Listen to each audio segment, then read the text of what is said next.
are free. And better, more edifying buildings than this rubbish that looks like poetry that they scatter everywhere and claim they are police stations.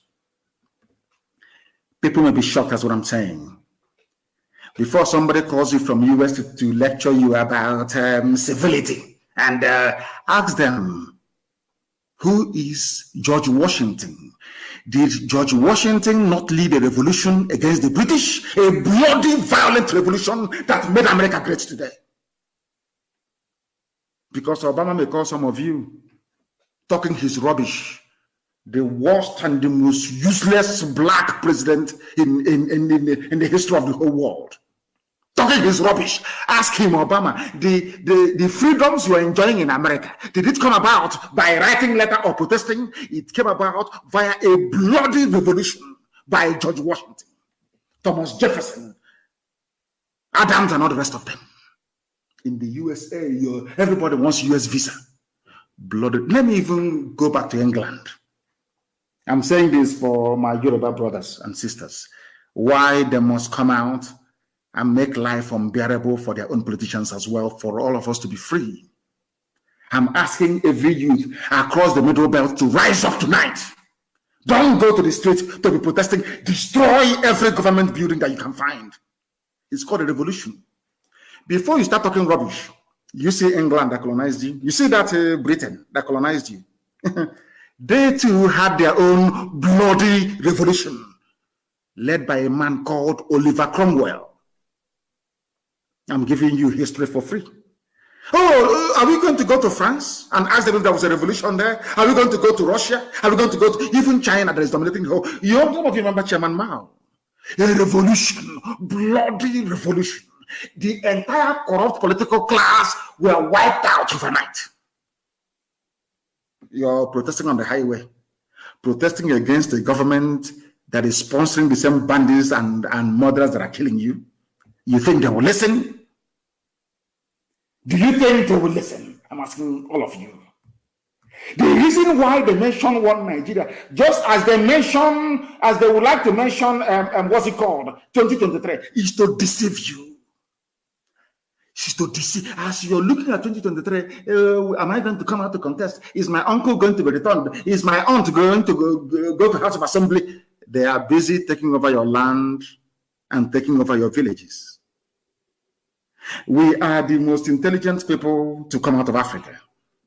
But sometimes these days, how we reason, I don't know. I can't understand it. The way we reason. I am preaching this gospel tonight because you see, egg is very precious and very pretty. But if you want to make scrambled eggs, if you want to make omelette, if you want the sunny side up of an egg, you must crack it open. That's how life is. If you want a good life, if you want 24 hours electricity, if you want to go to good schools, if you want to go to good hospitals in your village, you must revolt. There must be a revolution. And I believe that in a way we have started in the East. Others must join us so that we can all have a decent future to bequeath to our children. Or else, Fulani will take you over. You have, as they say, you are caught between the devil and the deep blue sea. As simple as that. You either embark on a revolution and save yourself, or you be talking rubbish about one Nigeria and the Fulani will kill you anyway. Take one. Take one. Just one. Pick one.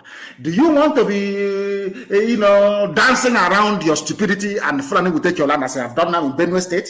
Is it a movie? If what is happening in Benue and Niger State, is it film that you're watching? That is reality.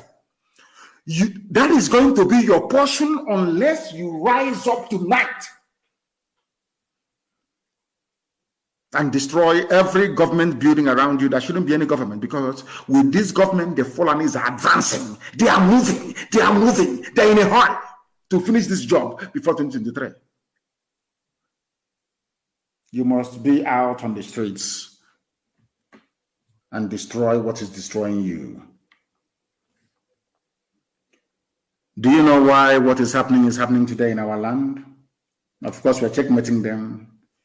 Somebody wrote very movingly and passionately, one of those that I love to read from Elechukwu Hagi. You see, the Fulani did an experiment with Imo State. Very simple experiment to see if they will succeed. Because we allowed them, of course, we're no longer going to allow them because Hope Uzodinma cannot come back to Imo State. He cannot come. He will come with his entourage and all the army and whatever. After a while, he will disappear. He can no longer be a normal person till the day he will die or the day he will be killed. Now, listen to this very carefully. Fulani experimented with Imo State, not just Imo State. What they did is a template for the whole of Nigeria. Can we impose whoever we like, regardless of the popular will of the people? No longer rigging, or they don't believe in rigging anymore, because you may resist them. And they succeeded. As soon as they succeeded, they became emboldened to unleash even more impunity upon a very hapless population. The only reason why Obaseki succeeded was because of one memo from the US ambassador. That's all. They allowed him to come back to office. If not, he would have been a goner by now. Now, an average Igbo politician believes that he doesn't need his own people to become whatever he wants to become. All he needs is a Fulani godfather. Because Fulani controls INEC as well, I hasten to add. Once I grab INEC, all of you can go to hell. They will announce my result in Abuja, and they'll swear me in, and I will move to Abuja and be enjoying life. Do you understand what is going on? That is why the army can kill all of us, they will not care. That is why every manner of impunity can be visited upon us. They do not give a damn, because at the end of the day, they don't need you to go back to Abuja. They don't need you to go to government house. They don't need you to go to House of Assembly. They only need one Fulani man, Al-Haji. After uselessing them, then Al-Haji will give them whatever position that they want. That is the reason why Southeastern leaders do not have any regard for you. That is why the entire Eastern governors, the entire Biafra land, don't have any regard for you. Even some, of course, some Yoruba governors still retain, some common sense. They still treat their people with some semblance of dignity, not minding one or two idiots here and there.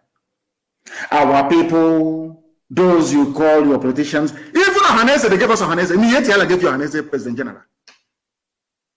Because you see how they think. They knew that whoever controls Mbakwe's office in Imo State, government house, Douglas House in Imo State, is the controller, is going to give them the next Ohanese. That was why they insisted that Hope Uzodinma must be given the mandate. Now, I want to ask the US ambassador tonight, the British High Commissioner, even the US Secretary of State, that Yusuf Abubakar Muhammad was speaking to earlier today in the name of Buhari. I want to ask them this question. Will you allow yourself, you saw what happened during the last elections. In America, will you allow yourself to have somebody from Capitol Hill impose a senator on you, regardless of the outcome of the elections? America will boil that same day. The same thing we are asking for now. We are not going to have any more elections in Biafra land because we are fed up. If you go to vote, it doesn't make any sense. Whoever they decide is going to win has already won. Once we do that, they will start taking us very seriously. But before then, we are going to make sure that there is a bloody revolution. We outnumber them. You can see the police stations. How many of them are there? In the army barracks, how many of them are there? If they have soldiers, how come they're bringing troops from the north, as we intended for them to do? Because that leaves the north open for all manner of criminal elements from the Fulani tribe across the Sahel to deal with them severely. And it's happening today. And I'll put that to you later on. Now, do you understand me very clearly? There has to be a revolution. A revolution is very simple. You don't even need to come out on the streets and destroy every government building. There will be no government. Then they'll be forced, the people will now sit down and negotiate and write a decent, proper constitution for their future and that of their children. Do you know one thing? Because the voice of the people is the voice of God. The land and the future belongs to us, not to these vagabonds in Abuja and in government houses. They're okay, oh, let's keep it everywhere one. And with them and their friends, let's keep every Nigeria united, and we must fight insecurity. Whereas they are the cause of the insecurity. They are the people that use their thugs during elections to kill people, to snatch ballots. These same people that you're looking at now as politicians, he's an honorable member, or dishonorable member, I should say, governor, the same ballot snatcher. They are the thugs. They are the real genuine miscreants. They are the evil in the society. Once you elect them and you swear them in, once they start to receive security vote, all their location, you see them now change. They want to sound civil and polished. These were thugs that were snatching ballot boxes all over the school, all over the place. What I'm teaching you is what they will never teach you in any school anywhere in the world. A white man can't even teach you because it will make you to have sense. You know, they don't like it when we have sense, and that is true. You know, they prefer a black man to be as dumb as a Fulani Janjaweed cattle header. That's the ones they love because they can use them anyhow they like. Once you're intelligent, they will hate you. Listen very carefully. Some of you don't know why ESN was brought to the fore.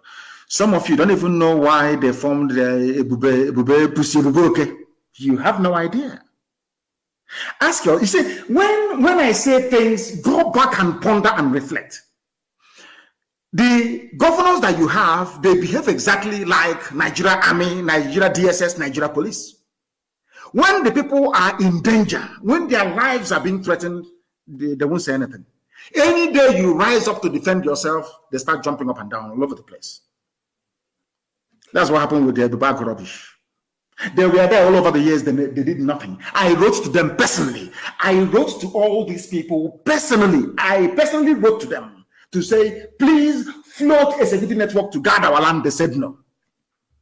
As soon as we did it to defend ourselves, exactly what Nigeria Army and Police does, they jumped in to form a buboke, not to fight the enemy, but to fight us, defending them. Do you see their mentality? Do you see the way they reason? Now, that is something some of you must understand. In the East, we have dethroned all of them. Then ask them to give an order and see if anybody will obey them. I know that some people were complaining, oh, please, go and tell Nnamdi Kanu to lift the curfew in Anambra. But all of a sudden, they have also imposed their own curfew in Anambra State. People don't listen to them. Our people are very, very smart. They know those who are serving them in truth and in every honesty. They know that the governors are not serving their interest. They know. Today we have taken over our land, almost that we have. We have no regard for them because they despise us, they hate us, they are collaborating with the enemy to kill us. All of you were there when young people at MNN was shot dead, killed in broad daylight. In broad daylight, the same city, you have Fulani people wielding machine guns, wielding machete and AK-47, stopping a governor from doing his work. Nobody attacked them. The division never moved. Fulani Police Commissioner never lifted a finger. The same thing that people from Southern Kaduna did, and today they are gone. Southern Kaduna, they are not Fulani people. They are not even Hausa people. Today they are gone because they behave as foolishly as some of you are doing today. They are no more. They are gone. You have the emir of Zaria. I'm sure even the emir of Kaduna, everywhere is gone. That is not their tradition. That is why I am encouraging the Yoruba generation, this very generation, to rise up, or else what happened in Ilorin will happen to all of you again. And as I always pray all the time when I come on air, you know, I used to say to them, I can't see what it means that same hand they used to feed poison to us, one day they will unknowingly put it in their mouth, and that is what is happening. I cursed the Jew. I cursed them. That was why the Air Force killed their own army. I'm sure the Air Force pilot is a Janjaweed. And the army people they are killing are Southerners. Funny enough, there's, in Nigeria is one Nigeria. So they moved the troops of Janjaweed and repented terrorists. They moved them to the south. They moved Southern soldiers to the north to be killed. That was why, if you check very well now, I'm asking you to do your research, the pilot of this very Air Force jet that killed these Southern Christian soldiers fighting for one Nigeria, as idiotic as it may sound, did so because he wanted to eliminate them. That is something some of you don't understand. If they claim that they are Boko Haram, repentant Boko Haram, why don't you send them to war front in Borno to go and fight? In Yobe, in Taraba to go and fight? They will never do it. They won't do it. That is why I am saying, do you see how they came to attack us and to kill us? That is the same way today that they are being killed by themselves. Nigeria Air Force killing Nigeria Army. Maybe soon to be Navy versus civil defense. They will keep on killing themselves.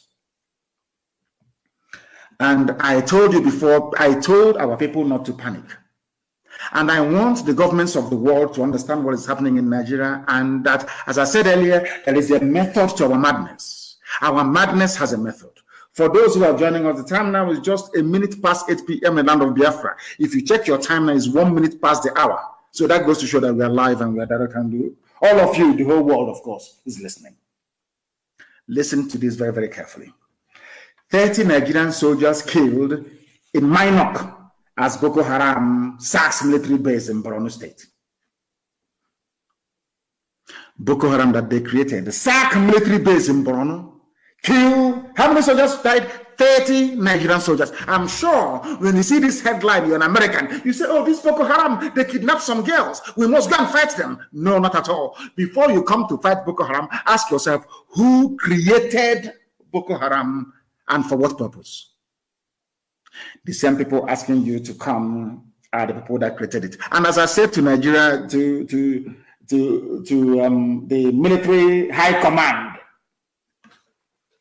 in Nigeria, you see, and to the hearing of the whole world, we do things in a very different way from all of you.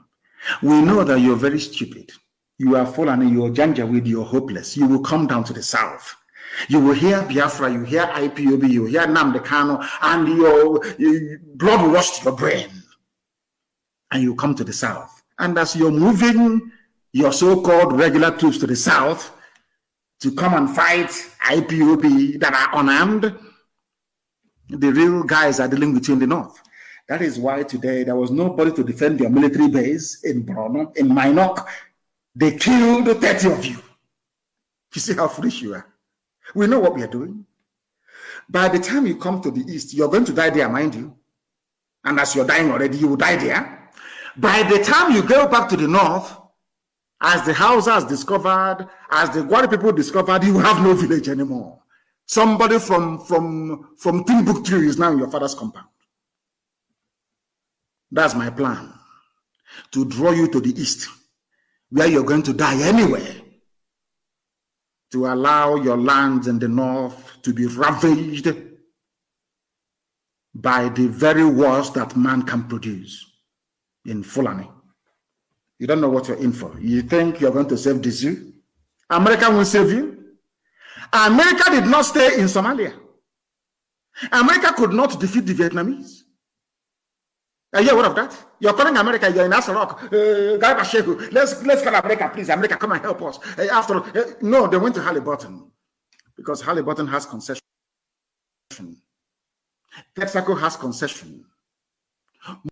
Mobile has concession of oil and gas. Take as much oil and gas as you can. Please convince Obama, convince Hillary Clinton, convince Biden. Please send us army. Stop Boko Haram. But you created Boko Haram. We want them to understand. In fact, it wasn't even Boko Haram. It was even ISIS in West Africa, created by Buhari himself. It was ISIS in West Africa, not even Boko Haram. Sometimes everything happens, they say Boko Haram is not Boko Haram. It's not Boko Haram. It's not Boko Haram.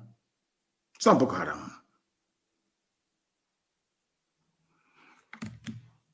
I warned them before. I'm getting information coming. I said I don't want to hear of any checkpoint in Biafra land. They don't want to hear. You know, Janjaweed. They are very stubborn. They want to show us that we defeated you. When I told you that Nigeria cannot fight any war, Nigeria has never won any war in its life, in its history, never. You thought I was joking, didn't you? 30 of them are down. Once you have AK-47 that they have as well, they are nothing. A Nigerian soldier doesn't fight with determination or motivation.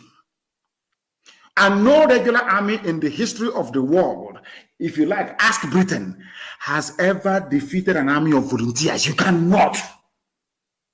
You cannot. Because they are not fighting for any material wealth. They are fighting for their survival as a people. 30 of their soldiers are down. I want Yoruba. I said to my Yoruba friends, please, do you want to be free? If you want to be free, please, I'm begging you, the revolution must start tonight. Destroy every police station you can find. It's a guerrilla war. Destroy every police station you can find. Destroy every army checkpoint you can find. Let the war begin. I'm telling you, that is how we are going to be free. Or else we can never, ever be free. They don't reason. Do you know that this idiot called Lai Mohammed said, I am now prepared to listen to the debate on restructuring. If you have a president who is alive, why is it that that thing in Asrock is not saying it?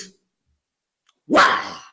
I read somebody that wrote today, throughout Jonathan's tenure, throughout Obasanjo's tenure, even Yaradua, every blessed month there was a media chat. Every month there was a media chat. Even when the old, stupid, idiotic tyrant Buhari was alive, he held media chat. Have you all forgotten? How come this one that is younger cannot hold media chat? I'm asking you, those of you that claim you're in Nigeria, that you have a brain, I'm asking you a simple question. Ordinary media chat you cannot have. Where he would have said to the whole world, I am now considering restructuring, is because El Rufai, Garba Shehu, Lai Mohammed, all these Wahhabi irredentists, they are the ones running the zoo. If you talk, hey, one Nigeria, let's us unite. Unite with who? When people in Benue are in IDP camps, when some Yoruba people are in Benin Republic as refugees, I told them, we are going to lure them to the south. Simple plan. In their haste, they will go and recruit Janjaweed that doesn't even understand come in French or in English to come. Give them army uniforms to be fighting ISIS that they themselves created or Boko Haram. They will send their regular army to the south. And you know, these are wild beasts. These are wild Fulani beasts. They are like cattle. They will decimate every village they go to. So we know what we are doing. Allow them. Don't panic. The mistakes of 1967 to 70, I cannot repeat. We know what we are doing. Nigerian army will die in Biafra land. That's why we'll kill them.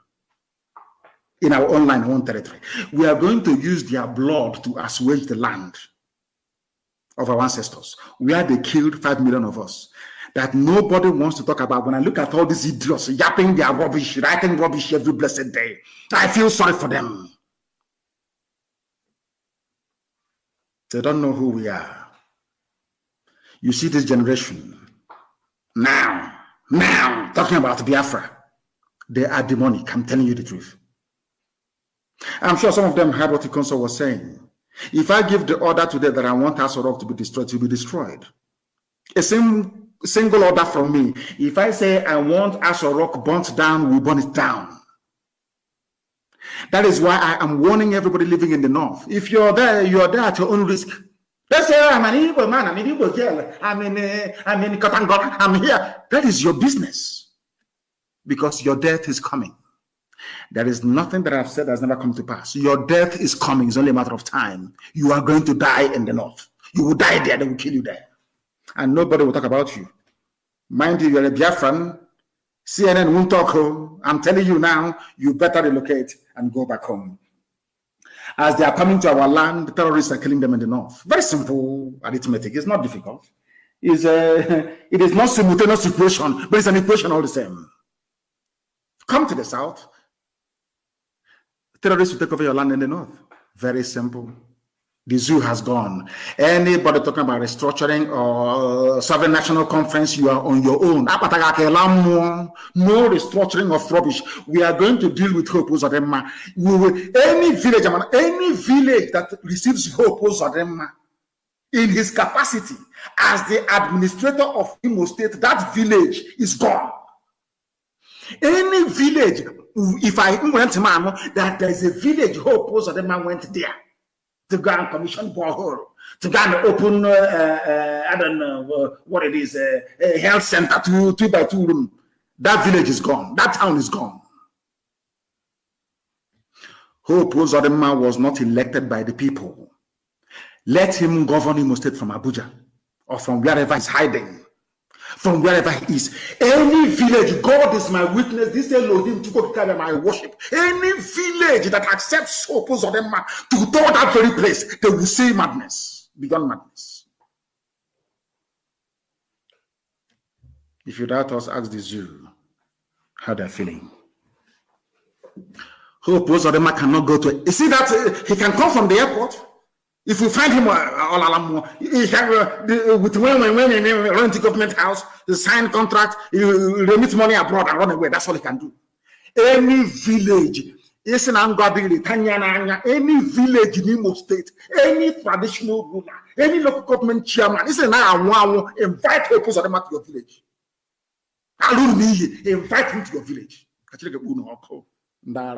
Useless people everywhere. You think we're joking? I said the death of Ikonso opened the floodgates of hell. The domain of Lucifer, they opened it, they left it wide open. Because of that, Biafra will even come more sooner than we expected. I'm telling you the truth, because we're not going to stop. There are mad people everywhere. When Fulani people are killing people, Mietiala will come on Channels TV and boast, Nigeria belongs to us. Benue is ours now as a prize of war. Go and Google it. Benue is a prize. We conquer. Benue is a prize of conquest. Go and Google it. Mietiala Fulani from Senegal in your land telling you that they have conquered you. In your own land, is in money, telling you are conquered, and you're there doing one Nigeria. Let's get one Nigeria. Let's get our security men working. The same security men are full and indeed useless, idiotic people. The people you are calling to defend you, they are one and the same with the terrorists.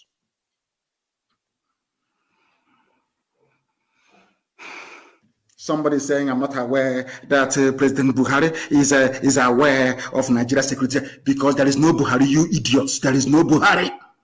After this battle, the world will know Obama can do all he likes. Britain can try to pull the wool over our eyes. The world will know that Buhari is dead. The world will know, I'm telling you. And every Nigerian anywhere wants to say you're Nigerian. People will spit on your face for being so idiotic. If you don't know, let me tell you. You people, you don't understand what's happening. People say they are talking on radio. They can't do anything.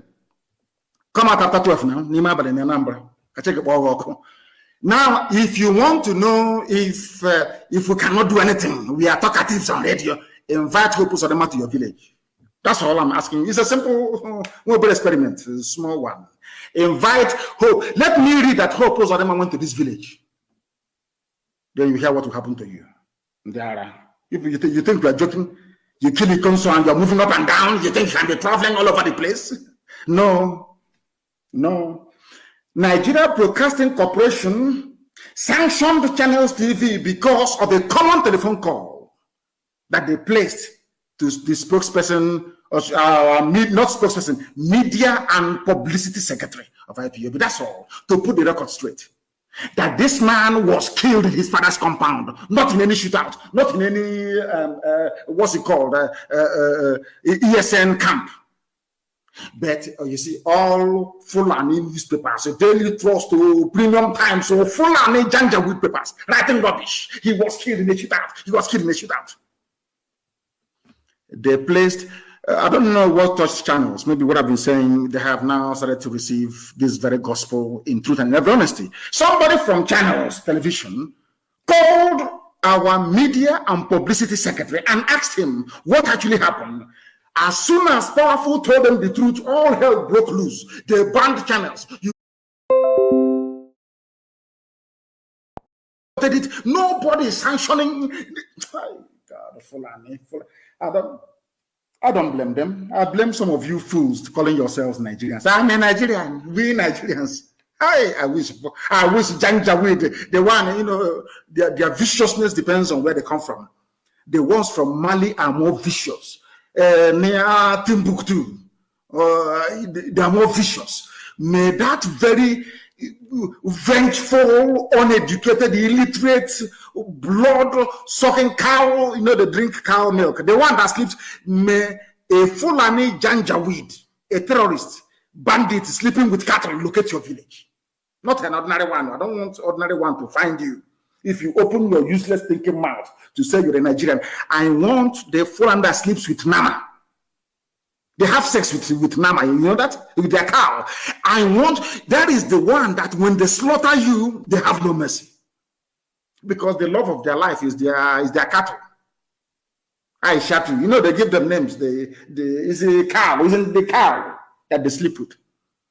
May a Fulani, deadly Janjaweed terrorist that just finished sleeping with his cow find you. Nigeria will regret it if Pantami is sacked. A terrorist defending a terrorist. I am bringing this news that the world may know how useless Nigerians are. Because when I call Nigeria a zoo, people were complaining it's worse than a zoo. I now believe them. A minister who is a terrorist, a murderer and a killer, not only that, came out in the public to praise terrorists. His fellow terrorists are now ganging up and defending him. These are terrorists, to mind you. But he also was defending his own people against terrorists. His own people ganged up against him. I don't know if I'm making any sense, if people can understand what I'm saying. I don't know if people can actually understand what I am saying.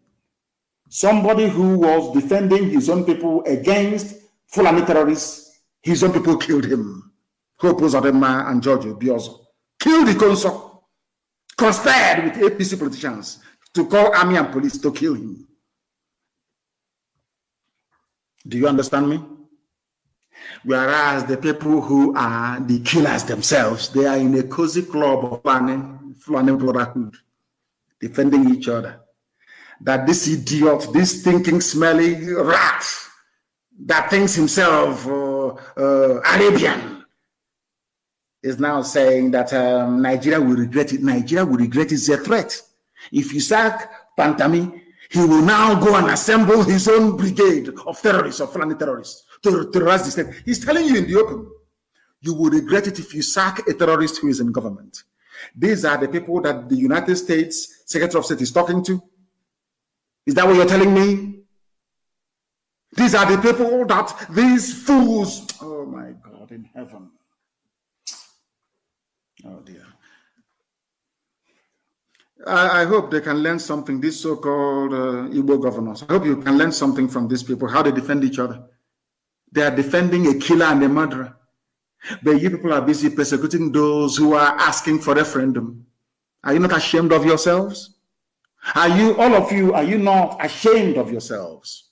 Look at the way the Fulanis cooperate to kill you, take over your land, emasculate you politically and economically. And all of you are there fighting those who are fighting to defend you. That is why Hope Uzodinma, after Hope Uzodinma, the Janjaweed will never ever impose anybody again. In fact, this will come to an end, so that we don't need for that. Zadema will be the last imposed governor, desecrating the office that the great Simon Mbakwe sat in. Unbelievable. What Sheikh Gumi is doing is a lesson for all the idiots from the southern part of the zoo called Nigeria. Because you morons are fond of attacking your own. That's all you do. You attack your own to the detriment of your own survival. All your education ends in speaking indecipherable grammar against your own people. That's all you do. You write junk every day.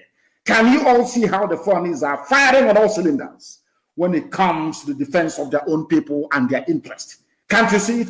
Those of you half-baked, almost semi-illiterate grammarians are busy disturbing our peace in the South with your useless junk. You don't know that you're merely watering the ground for your own conquest. In the name of one Nigeria, the Fulanis are coming. Did I not warn you before? When I went to America 2015, I warned them. They are coming. They are coming. They said he's a warmonger. I told you they are coming. Because I see things that mere mortals cannot see. I'm watching it, if you don't know. I see things that mortals cannot see. A 100-year-old man cannot see it. A 100-year-old man cannot see it. I see it years in advance. And I warned you, Fulanis are coming. They are coming with fire and brimstone. They are going to kill everybody. You said I was a warmonger. Today, some of you are ashamed. Without shame. Please, it's written speech, of course. Can you tell the U.S. Defense Secretary to please relocate your headquarters, your command to Africa? But you have army. U.S. Army fights terrorists and enemies of the United States of America. But your own army are busy killing your own civilians. Now, when the time for your army to go to war to fight, you're asking for a white man to come and save you. Can you understand? Oh dear me, these people. I don't know how useless.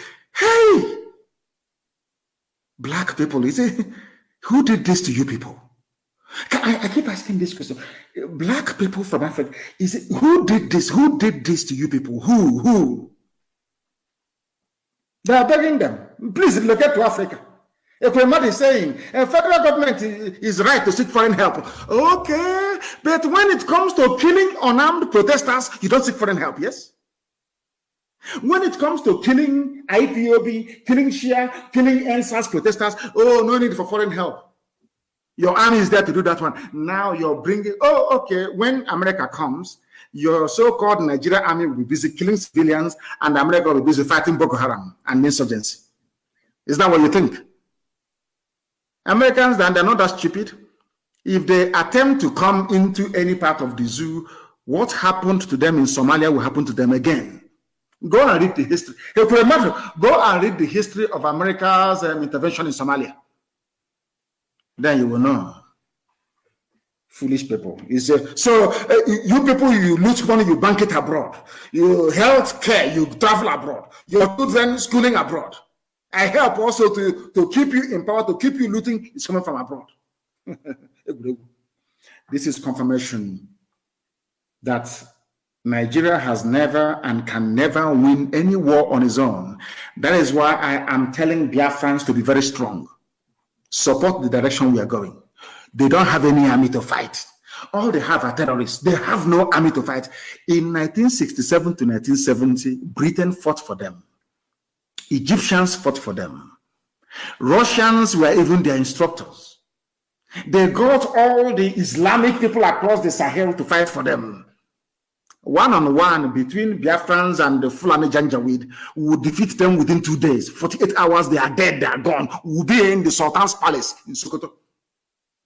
It's only Britain that saved them. They are not gallant people at war. People who are fighting either in ISIS now, in West Africa, or Boko Haram are all people from the Sahel. These are mercenaries from, they are, anyway, I don't want to give people too much expo tonight. Begging America to bring their armed forces to Nigeria to help you keep Nigeria warm, which Britain has done before, is not going to fly. It can never work. United States of America coming to Nigeria is only to prop up a Fulani hegemonic tyrannical regime. I want the US to understand this. If you come into Nigeria, we don't want any intervention in Nigeria. Do not intervene, please. There is no intervention in Nigeria. I don't know if they are messing up. I think I don't know if they are tampering with our connection this evening. I don't know if they are, because I can't understand. I do need confirmation, please, that our app is working. That Radio Biafra app is working. I need confirmation, please. I need confirmation that it is working. Of course, it's working. I don't know what happened. For some reason, it just tripped. For some reason, it tripped. Of course, they're attacking it. They don't want to hear the truth. But the truth must be preached. They keep attacking it. They are doing the same thing again. They are doing the same thing again. They are doing it again. I don't know, please. Some of you should please switch to Twitter. Switch to Twitter. I don't know why it's fluctuating. I don't know why it's fluctuating, but we must preach this gospel, please. United States coming to Nigeria is only to prop up a decaying, evil, wicked, and terror-supporting Fulani regime in Asarok. Nigeria is a failed state, and we all know that. And all those neo-colonial slaves like Obasanjo and the rest of the Fulani Janjaweed Caliphate, including the Sultan, asking for U.S. intervention are all failures that wants to sustain an edifice that is, quite frankly, unsustainable. Unsustainable. Unsustainable. Now, listen to this. The United States of America cannot be seen to be helping a country that practices internal discrimination and apartheid, 97 against 5%. The United States government cannot be seen to be supporting the worst form of subjugation of citizens in the whole world. USA cannot do that. They cannot do that. In all conscience, they cannot do that. All the atrocities being committed by these politicians that U.S. intervention is there to help, to protect and to save, that's what they're coming to do. Not to dismantle the evil that Nigeria has become, but to perpetuate it. That is why we do not want any form of United States intervention in Nigeria, because Fulani created the problem themselves. All the terrorist groups are Fulani. The person asking America for help is Fulani. Why can't we reason for once? Use our brain to reason for once. United States of America cannot save the Zoological Republic of Nigeria. It's impossible. They cannot be saved. Never, ever, ever. They cannot be saved. Understand that now. The sooner you know that, the better for everybody. United States cannot come in to support evil. All the atrocities being committed by politicians, including Ekweremadu and co. And their so-called security agencies cannot be washed away overnight through the involvement of the United States of America.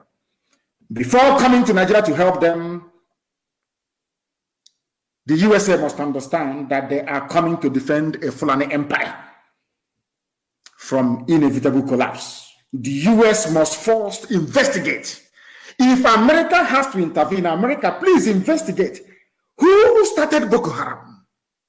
Who started ISIS in West Africa? Who started Al-Qaeda in the Maghreb? Who started, give me their name, so Fulani Janjaweed. Who started Niyet Yala?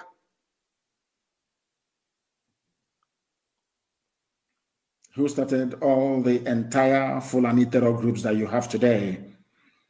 How did it become that only Fulani, the same people now asking for U.S. intervention, we are the ones that attacked Southern Christians when the U.S. killed Osama bin Laden? United States of America, please, before you come to Nigeria to claim you're helping Fulani to sustain their hegemonic stranglehold on innocent lives in the zoo, ask them. Go and Google or do your research. Google is a US company, so I'm sure that those of them in the State Department can do this very easily. Go and Google it, please. Why was it that Southern Christians were killed in Kanu, in Kaduna, in Sokoto, when Osama bin Laden was allegedly killed by the USA, the Navy SEALs. United States of America, you killed Osama bin Laden in Afghanistan. Nigerian Christians, Biafrans living in the north, we are slaughtered because you killed Osama bin Laden. These are the people asking you to come in to help them. Come in now and see what will happen to you. Is that clear now to everybody? Why America shouldn't come? Because they are listening. We are not stupid. Any intervention now to save Nigeria from this collapse that is facing that person or entity does not wish the people well at all in Nigeria. Majority of Nigeria, almost 90%, do not want Nigeria to stand anymore. And to that effect, I'm asking my Yoruba brothers and sisters, my brethren in Yoruba land, please, you must rise up now. Now is the time. Now is the time. You have credible and very powerful leaders in Yoruba land who can make this happen. Now is the time to come out and destroy everything that belongs to the zoo. We would have achieved it during NSAS, but you allowed your brain to become contaminated with tribalism. You allowed people who have made your life a misery, the same people, to deceive you into believing that those who are fighting for a better future do not mean well for you. The injustice and flagrant abuse by Fulani dimwits can only be stomached by those of you that lack the courage to fight. These are the same people that called IPOB terrorists, but Fulani headsmen who are today making a lot of women childless in Benue, the same Fulani that drove away Yoruba people into Benin Republic, they are not terrorists. And you don't ask yourselves why. These are the same people that asked Kemi Adeosun to resign over what they claim to be incomplete certificate. But the same people are today backing a terrorist, a murderer, and a killer, and apologists for deadly terror groups all over the world to remain in office. Somebody who called for the killing of unbelievers. Pantami, I hope the UN, they are listening. Pantami, unbelievers, they are killing, they said they will kill all unbelievers. He's still in office. Somebody they claim forged a certificate, not even NYSC, not her degree. She was forced to resign because she's from the South. And because Southerners are very, very foolish. That's the reason why a terrorist is in power. And they are threatening us. If you remove him, we are going to kill all of you. This is the reason why a lot of people are tired of Nigeria, a country that is not fair. There is no equity. There is no justice. There is no fair play. There is nothing. A country that will always favor terrorists and oppose those who want a better life for themselves and their generations unborn. Nigeria is a forced marriage that can no longer endure. People get divorced every day all over the world. They go to the law court and they cite irreconcilable differences. The same way that the marriage of Nigeria must be dissolved, absolutely dissolved. Because we are not the same people, we are not one people. These are murderers and they are killers, they are terrorists. We want nothing to do with them. They can go and join the Niger Republic and form one sultanate. That is their business. But we are not the same people. These are the things that we must bear in mind all the time. Some of you don't know how evil this politics. Anybody who comes out to tell you, let's embrace one Nigeria, like Lai Muhammad, the liar himself, that person doesn't mean well for you. Let me tell you why they are evil in Nigeria. Why no politician deserves to live in Nigeria. These are evil men. I want to prove it to you now with facts and figures. Why they're evil. And I want to explain to you this evening. Don't go anywhere. The time is only, I think it's 22 minutes. if I'm not mistaken, to 9 p.m. in Biafra land. Understand what I'm saying very carefully. Why do I say that politicians should be stoned in Nigeria? There are a few of them who are good. The people there, we know who the good ones are. Let me tell you why you must stone these politicians to death in Nigeria. Why they're evil. Open your ears very carefully and listen to me.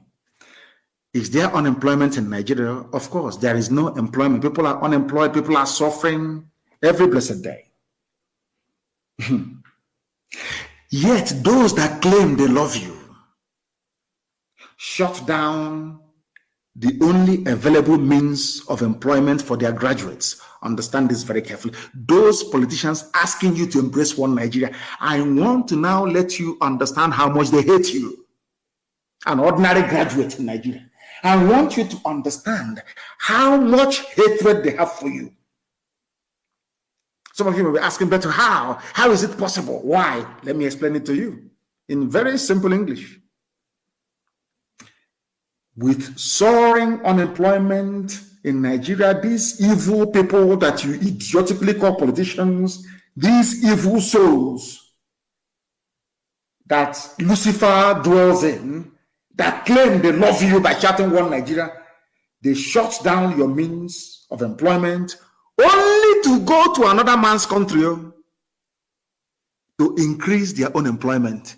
They decrease theirs, making their people become useless. They go to another man's land and they are creating employment in that land. And to make matters worse, when they bring back what they have produced, you that is unemployed, they ask you to pay for it. What am I trying to say in a nutshell? It's a news that I'm sure most of you must have been used to. It broke today again. And when I read this news, I don't know if I'm to kill myself. I don't know what to do. I kept, since afternoon, I've been asking God, but you're a merciful God. How can you allow a place like Nigeria to exist with this type of evil? What is that evil I'm talking about? Oil imports gulped $1.32 billion in 2020, says Central Bank of Nigeria. I want, how can I explain this? So can they understand what I'm saying? Black people? Can Nigerians understand what I'm saying? Zoo animals, can they understand what I'm saying? Nigeria imports oil. And when I read this headline, I couldn't know the oil they were importing. I don't know if it is palm oil that we used to cook, which we have in abundance in our land, was a major exporter the whole world over until Malaysians came. We taught them how to process palm oil, and today they are the leaders. In fact, we're importing palm oil from Malaysia. I kept asking myself, what oil import again? That we will now spend the money we don't have. We claim 1.32 billion, where people are being owed salaries for months, to pay for something that you already have. I don't understand it. It's just like having salt in your kitchen. You have salt, a bag of salt, which can last you for maybe the next 10 or 20 years. And you go outside and your children are starving, they have no food to eat. Instead of you to use the money you have in your pocket to go and buy them maybe rice or beans or heaven knows what else, maybe even agede, you now went outside to buy another bag of salt. And not only that, as you brought the salt in, you took your children's toys and their clothing and you sold it to pay for this new salt. I can't understand these people. I'm asking God to allow me to understand them because I can't. Let me tell you what I mean. I hope America that wants to come to Nigeria to help them, I hope you're listening. I want to tell you how stupid a black person is. A black politician in Africa, especially in Nigeria, I want the whole world to understand how useless sometimes they say the truth is stranger than fiction. What is Nigeria known for? Crude oil that comes from my land, from Biafra land, and natural gas. Now listen, they claim they have no money in the foreign reserve, but Fulani, Janjaweed, they spent a whopping 1.32 billion naira. Sorry, dollars, I beg of you, please. In 2019, they spent $2.1 billion. to import oil. You may be wondering which oil again. No, don't be offended. The same oil you have in Okwa, the same oil you have in Aguleri, Umweri, the same oil you have in Ubuta, the same oil we have in Uru, the same oil in Awamama, the same oil you have in Ogoni, the same oil you have in Eket, the same oil you have in Oron, the same oil you have all over Biafra land, in Iloibri, in Bayelsa, in everywhere. The same oil, the same oil. I'm telling you, the same oil that Nigeria spent 2.1 billion. Unbelievable in US dollars, importing what you already have. Something that how can I explain this in English? They drill the crude oil, give it to Halliburton, to Shell, and all the rest of them to sell, and they pay them money, royalties.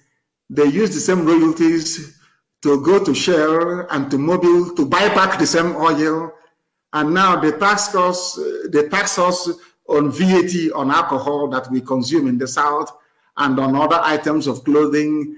They tax businessmen from the South to now pay the subsidy on something that we sold. I can't even explain it. Can anybody explain it for me? I can't explain it. I can't. This is the depth of stupidity that a black man is harboring in Africa. You produce crude oil. You export the crude oil. All your 4 refineries are down that could have employed millions of graduates. You claim you're a politician and you love your people. Come on to open these refineries to employ them, you cannot do it. But you prefer to ship this crude oil abroad, use scarce resources to go and buy it back. The same thing you shipped abroad.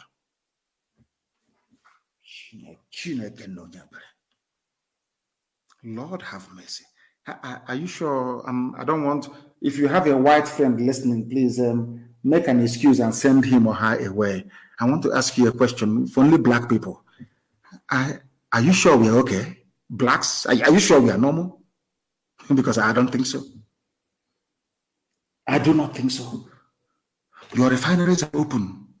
You ship crude oil abroad in another man's own refinery, employing their own people, whereas your own graduates have no jobs. And those graduates are saying they want a change, and you're saying, no, you cannot have it. That is why we need a revolution right now, immediately. Others must start. We have started. Others must also start. Because the whole world will bear you witness. You have all the facts and the figures. Why the zoo must not and should not stand. We are politicians.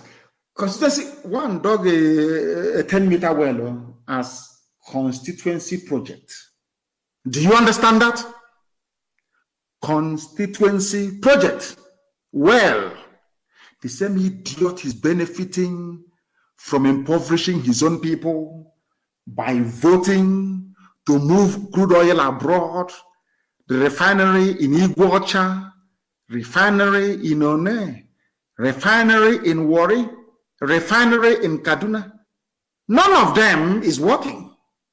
And he's a politician. He tells you he loves you. Let's keep Nigeria one. Let's keep Nigeria one. Insecurity everywhere. Let's say, hi. And you people are listening to this rubbish? You're listening to this garbage from these people? And they're your politicians? And they are alive? Oh, I've forgotten. No, and now they send their kids abroad to that place that they've sent your oil to and bought it back. Their kids are there studying. That is why you need a bloody revolution. Your politicians are your enemies. The army propping them up and keeping them in office are your enemies. The police are your enemies. You must destroy all of them for you to survive. For you to be alive, you must destroy all of them. Or else, believe you me, your lives will continue to be a mystery. Can you explain that to me? You see Iyke after snorting cocaine, after snorting cocaine and drinking Remy Martin, his voice will crack. He will talk rubbish. Insecurity in Obiapo, insecurity in Ipere, insecurity here. He claims he loves you, yes? Ask that vagabond. Why can't you use this, your cocaine snorting and your coarse voice, to tell the government to reopen Iguacha refinery, to employ graduates of petroleum engineering from Science and Technology University of River State? Security. Yeah, we need to increase security. None of them is even talking about employment. Reopening the factories that you have shut down. The factories that you made moribund. They are not even talking. Instead of them to address the issues, they keep dancing insecurity, more vigilante, more AK-47, more pump action. Do you think it's going to stop anybody? The more pump action you bring, the more AK you bring, the more you supply the army of God.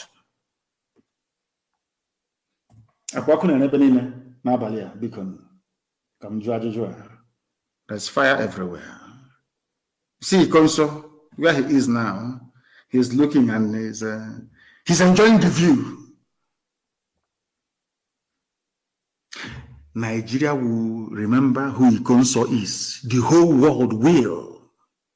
By the time we are done, every child, even those of them in Hungary, they'll be asking their parents, Daddy, what is Konso? What does it mean?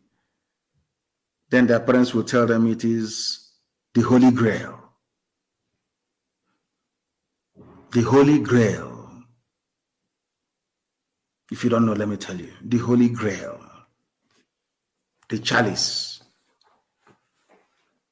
with which they claim, as legend has it, the blood of Jesus was collected from the cross of Calvary.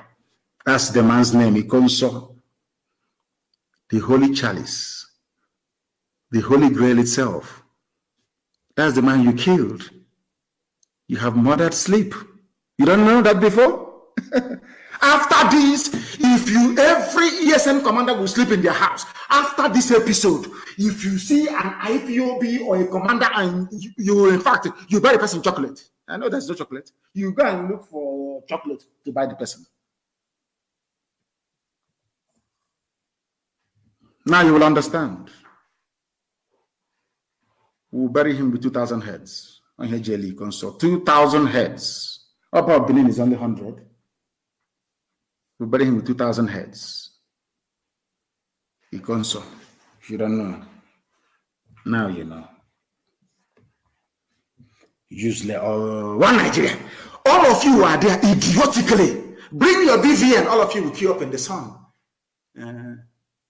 Some of you never knew that your NIN was a way to bring in Chadians and Malians into Nigeria. Idiots in the media in Nigeria. None of you interrogated this terrorist, Pantami, a communication minister. They were planning, Fulani, always planning, always conniving, always planning, always conniving. All of you are there from the south. What Nigeria? This is our country. This is our Nigeria. This is our Nigeria. Whereas Fulani are from behind. You people are there shouting one Nigeria. Fulani. When I see an idiot without any credible education talking rubbish about one Nigeria, I regret why I'm a black person. I'm telling you the truth. Some of you, your idiocy is beyond comprehension. They brought in national, is it a national identity nation, or whatever they call it, to replace BVN. Because they want people from Burkina Faso, people from Mali, people from Senegal, people from Sudan and Chad to have Nigerian citizenship overnight. Which means you can never, ever survive it in this life. I am begging you to open your eyes and your brain to understand what I'm saying. I don't hate anybody, but death is coming. Death is coming. I'm telling you the truth. they will use the NIN and make it their national voter register. Because if you don't have NIN, you cannot vote or register to vote. And by shifting the burden now of identification to NIN, people from Burkina Faso, Fulani, the worst of them all, will be in your land. Can you survive it? Do you see why Nigeria needs to end? I want people to understand. It's not about Biafra or IPOB, no. I want you to reason to understand why Nigeria must come to an end, or else you will come to an end. Are you in doubt? Go to Benue. They're in refugee camps in Benue, shouting one Nigeria. If the TV nation were to be on their own, do you think anybody can come from Burkina Faso to tell them what to do in their own land? I want people to understand this. The more you keep talking about one Nigeria, because Fulani people do not play fair. All their borders are open and porous enough.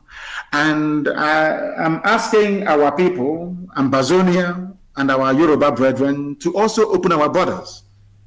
With the help of we Biafrans, to open all our borders in the south. There are borders in the north. They're all open. Anybody can come and fight and go as a bandit, collect your money, and you go back to where you come from. You people from the south, you don't see all these things? Or is it only me? You don't see all these things? You must understand what they have in store for you. Al-Qaeda, the Taliban, Boko Haram, ISIS, all in one man. Pantami, a minister in Nigeria. A minister who is a terrorist. You want America to come to Nigeria where the minister is a terrorist to defend you. Anyway, with Obama, anything is possible with terrorists. Anything is possible. For those who do not know, this Issa Pantami was the founding member of Al-Shabaab terror group. One governor used to pay him 6 million naira every month. Do you know this idiot went to Middle East to go and radicalize? You're minister of digital technology and communication. A full-blown Middle East trained terrorist. He came back. He settled in Bauchi State, where, you know, Bauchi in those days, they used to kill people, Maitasine and the rest of them. And he was working with terror groups in East Africa. Everybody knows Al-Shabaab, one of the most deadliest in the whole world.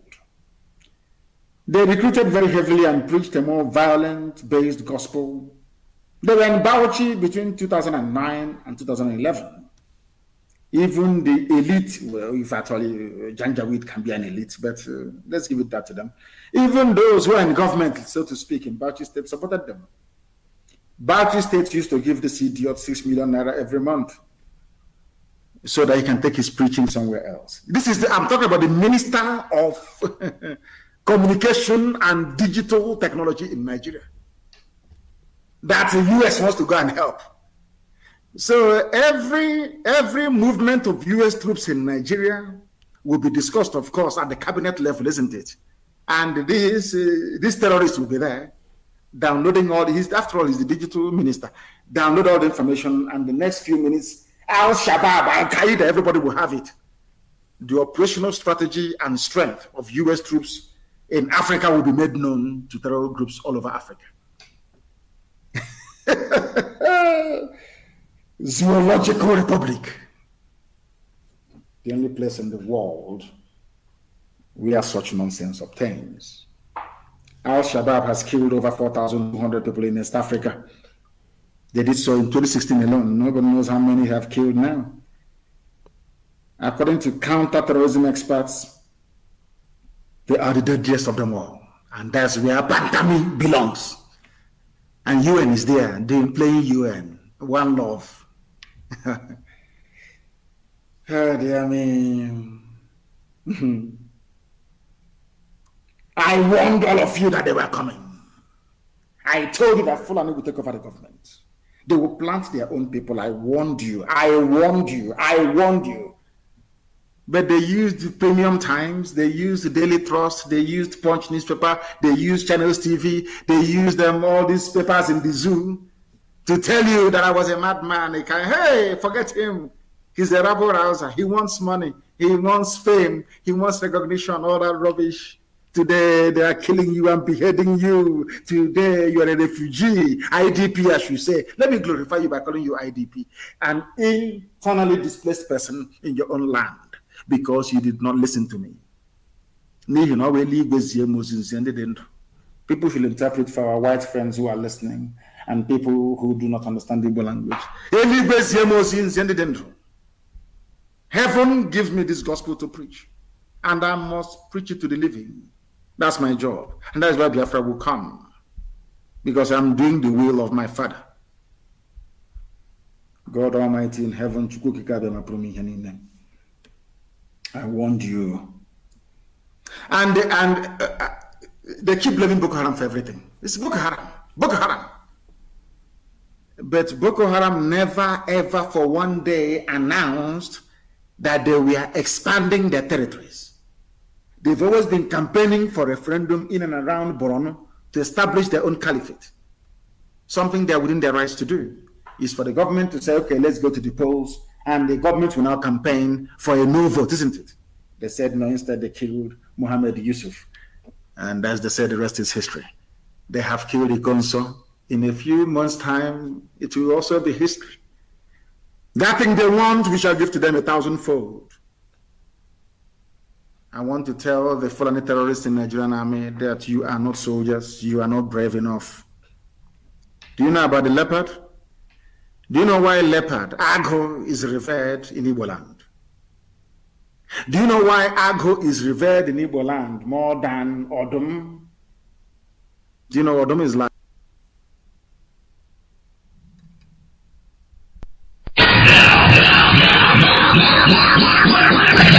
Why? All we want is freedom. It's a radio station with more. You're listening to the radio station. You're listening to this is Radio Biafra. Radio Biafra. All right. Good morning, good afternoon, good evening. One more time.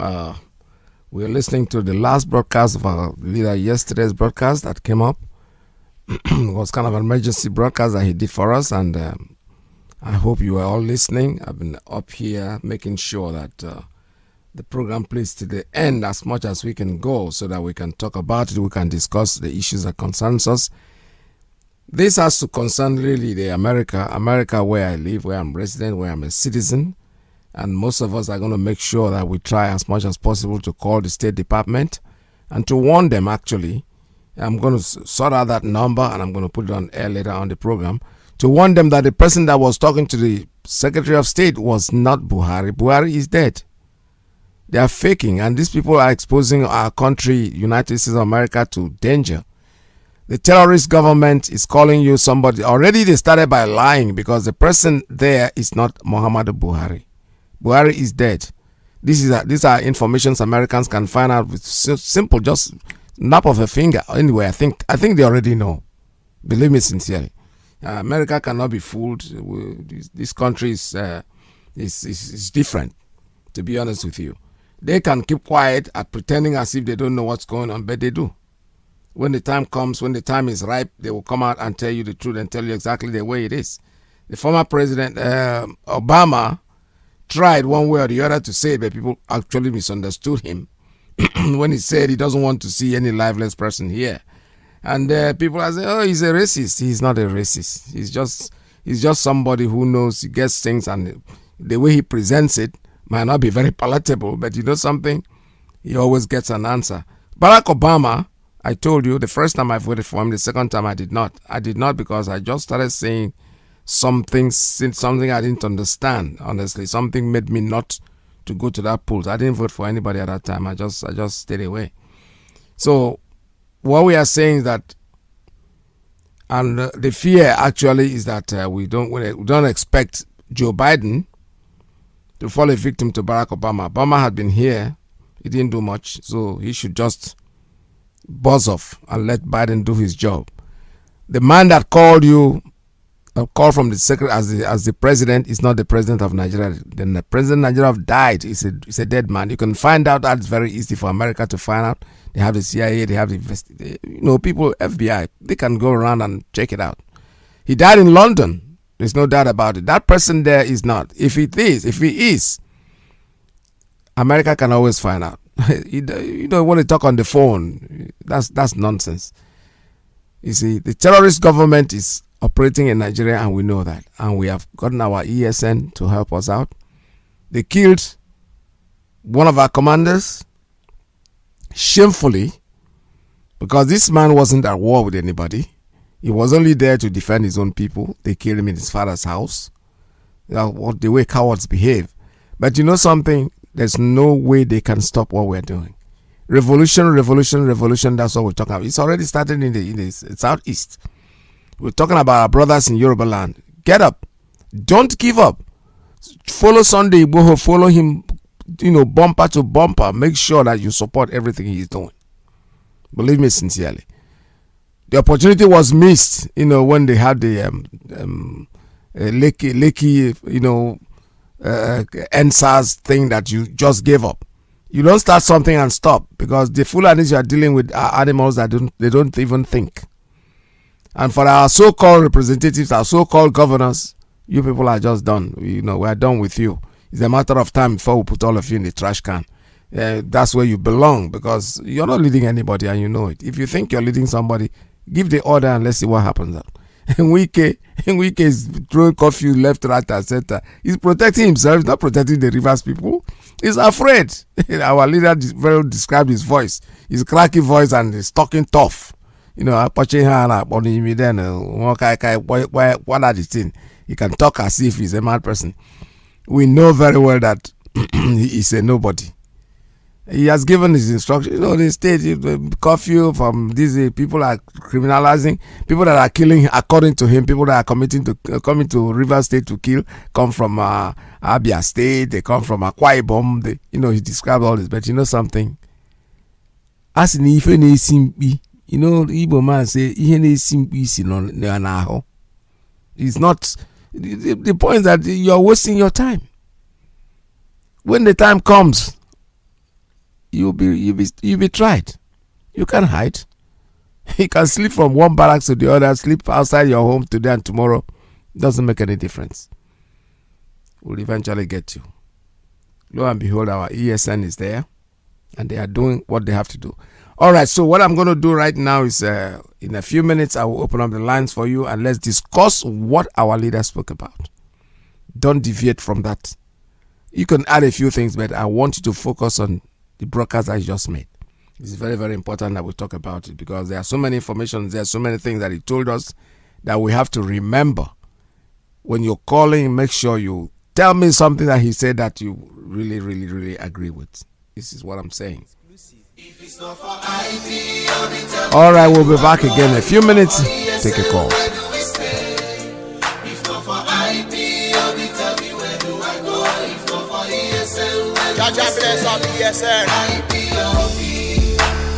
you, ESN, thank you, IPOB, thank you, ESN, thank you. ESN is chasing away criminals in our land, in Biafra land. Before we were truly messed up, but right now we are fully secure. About the things you do if you're wrong. Are you struggling to stand for our rights? We say thank you for protecting Biafra land. Yeah, you've been fighting so hard, protecting motherland against the Fulanis, enemies of Biafra land. They are the soldiers that we know, bronzes of God and keep us safe. It's not for IPOB, tell me where do I go? It's not for ESL, where do we stay? If not for IPOB, tell me where do I go? If not for ESL, where do we stay? IPOB, thank you. Thank you, ESN. Thank you, IPOB. We say thank you, ESN.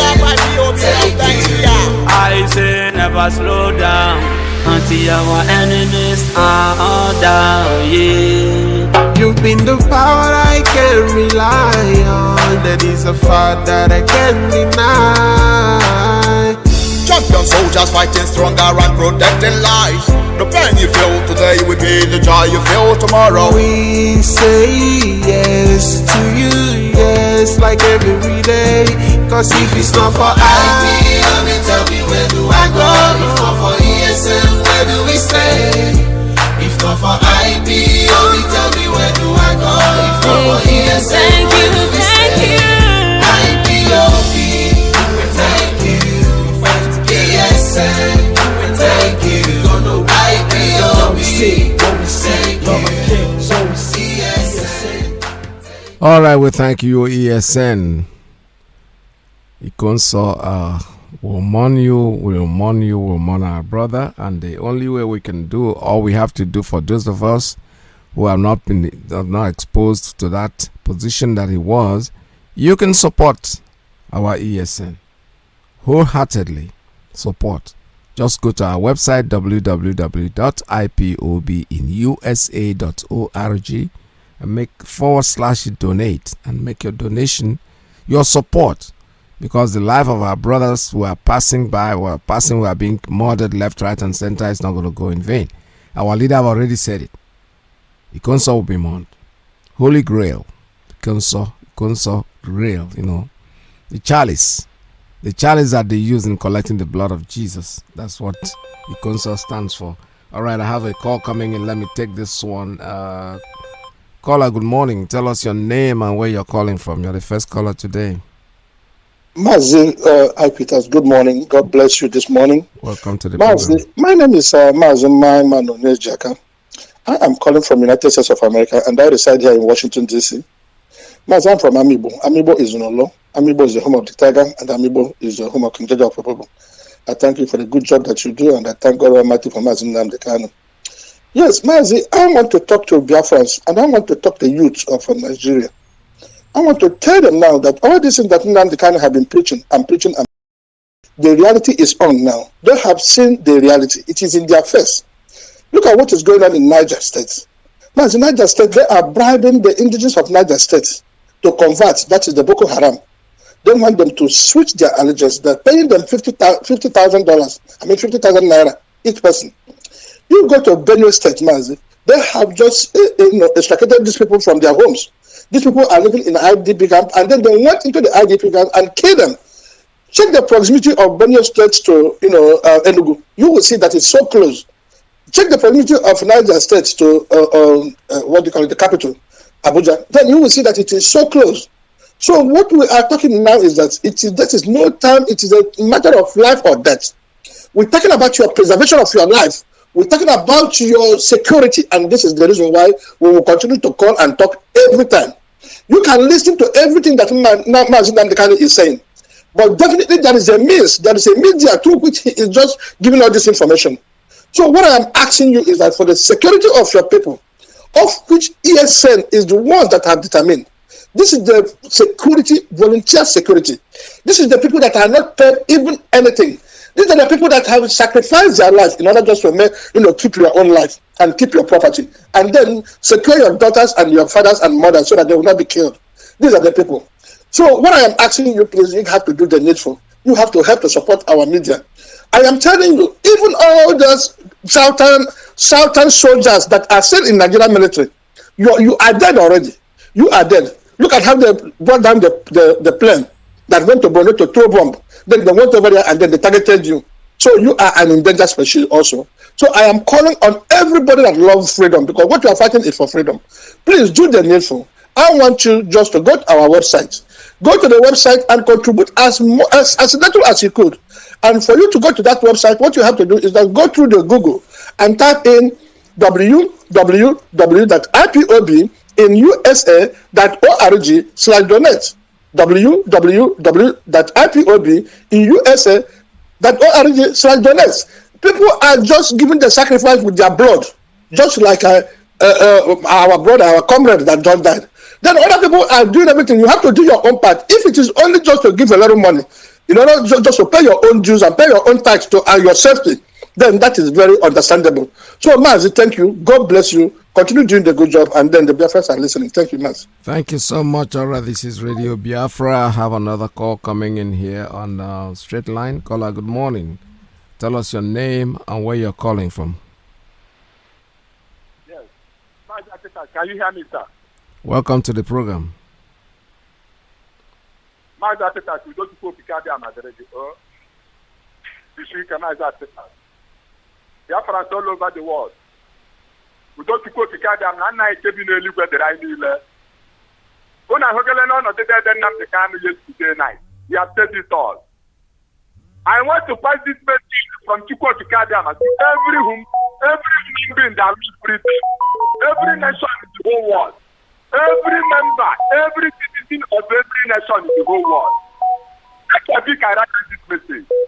And think very attentively because what is about to happen in this country, called Nigeria, every human being must hear the sound. Because we the Biafrans, we must be free. Must. It is not a threat. We must be free. Nobody can stop us. We are not dirty. We are not apologizing to anybody.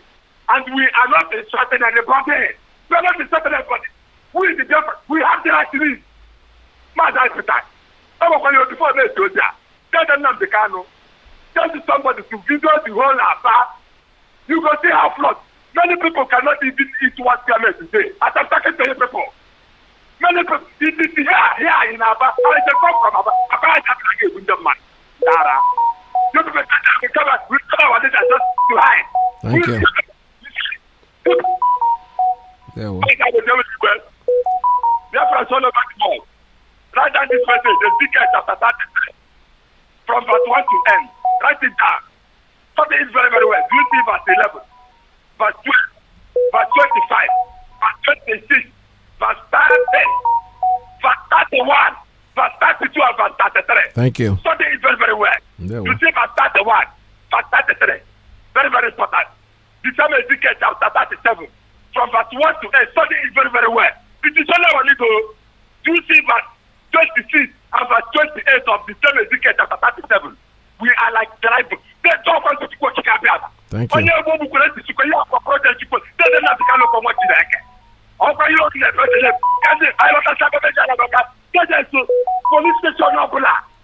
All right, thank you. Let's take another call. Another one coming in. Let's see. Caller on WhatsApp on private line. Tell us your name and where you're calling from. Turn down your radio, please. Yeah, Mazi Iyke, can you hear me? Yes, go ahead, sir. Good morning. Welcome to the program. Thank you. Good afternoon from here. Good afternoon, Pastor Jack on the line calling from location. I just want to touch a little things our leader said yesterday. More especially revolution. The revolution is very, very ripe. This is the time. Our Duda brothers, people should please, I beg you in the name of God, make sure at this very point in time, you join hand with Biafran to liberate yourself because the time is now. Now, having said that, Mazi Iyke, I want to touch a few things. One of it is the private university that the bandits are kidnapping people is actually owned by Igbo Biafran. That private university that they are adopting people only for us or killing some of them is actually owned by Igbo Biafrans. I don't know how many times something will happen for some of our people to learn. I remember one Igbo Biafran one certain time at the early stage we are doing the agitation. He was saying he bought a land in Kaduna. He has a feast and all this talking rubbish. It was not up to 2 weeks. He was. Now they have done this. My brother, I think there's something. Hello, there's something wrong with your Wi-Fi. You're breaking. You're not coming out straight. You want to try? Okay, you want to call back later or what? What do you want to do? Can you hear me now? I can hear you, but you're breaking. You're not. Your words are not being coordinated. They're not joining together.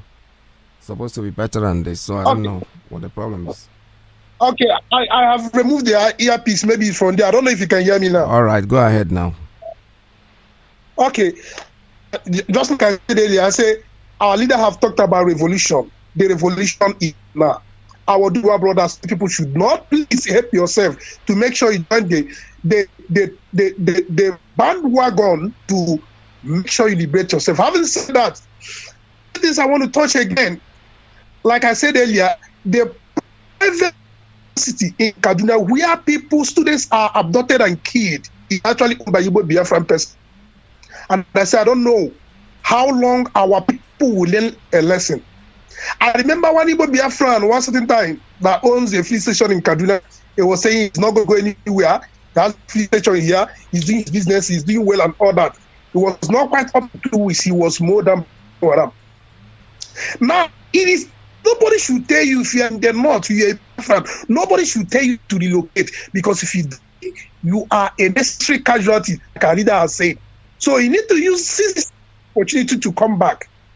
Having said that, you on security, no amount of partnership that will help, that will solve Nigeria security situation because it is complex. Now let me tell you, the man that said this thing, I think he's the Minister for Africa, James Bodridge or what, said this thing to Nigeria and it's on national dailies. Now everybody has gone to that inescapable conclusion that nobody can solve military hardware. It's not all about intelligence now. The security problem in Nigeria is beyond comprehension, and the only solution is the solution of Nigeria. Every country and every person have gone to this. It's made possible by IPOB consistency and resistance to this tyrannical Fulani Janjaweed who has made life unbearable, who have killed thousands, if not millions of people, who have tried to take over our land. If not that IPOB came and say no, they don't continue to kill us.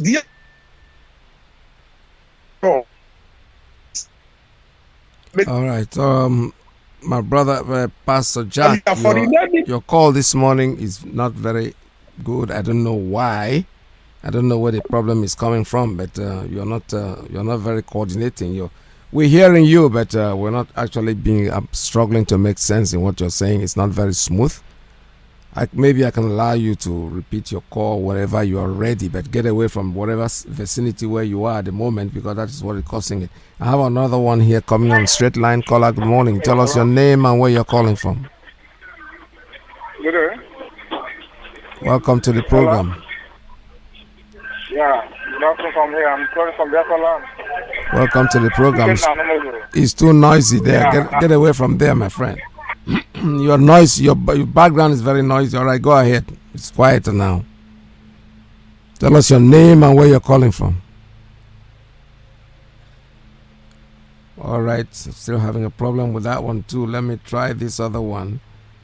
Caller here, caller on straight line. Good morning. Tell us your name and where you're calling from. Mazi Iyke, my name is Chiyok. I'm calling from Maryland. Welcome to the program. Yeah, it's really quite unfortunate. My brother, I like listening to his voice. Pastor Jack, the network wasn't very good clear. at all. Yeah. But I think his direction is almost the pathway I want to take. But what I want to let Biafrans know that we should, in fact, the hope is very, very clear. The declaration of UK, what UK government said today has defined everything. You don't need to be told if the security situation in Nigeria there's no partnership that can handle it. What is left? Allow these guys to go their own ways, and that's where they are going now, and that's the direction. Another thing I want to say is most places. Yes, we know we have most of our brothers. There's a way. That's the time, Mazi Iyke, you say that this trend, many people will join midway. Many people will join with time. Yes. Not everybody will start at the same time. Frankly speaking, that is prophetic and is happening. One of my friends who, in fact, those ones are the ones who feel that one Nigeria with time is going to war. In fact, from today, I can't even believe in what this guy. In fact, the guy is even more radical than I.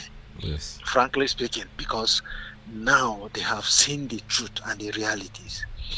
We have to really be disciplined and refined. Not only all Biafrans are listening to the Radio Biafra. Frankly speaking, if you think that these, why they are good in processing information, they will take all patches of this thing and they will go through it together because they are listening to this.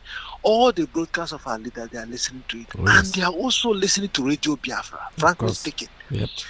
They get all this information, and from Radio Biafra, they have known that these people and this young man from Yoruba land, Mayegu, that guy is trying. Yes, so much. You see, Radio Biafra and all the other platforms, they are giving real information because how long will you hold the truth? You can't hold it forever. Nigeria, in fact, what is happening in Nigeria now is something that you can't. I don't think there's any country that you can't even define where do we start? Are we doing with Boko Haram? Are we starting with all these this integrated, or are we facing people who wants to leave Nigeria, or are we facing the corrupt politicians, or are we facing? In fact, it's a complex. Yes, and the US, I know US, they know what they are doing. Forget about all those. They know what they are doing. Yes, we all are here. We're going to do our work to let the people know that look at what these guys are doing. They are leading US to a wrong path. Yes. Because information is power. These guys, they are leading US to a wrong path. So, Biafra, let's keep praying for our leader. The man is divine. Mazi Nnamdi Kanu, please, this morning I want to say whatever you want to say from your mouth.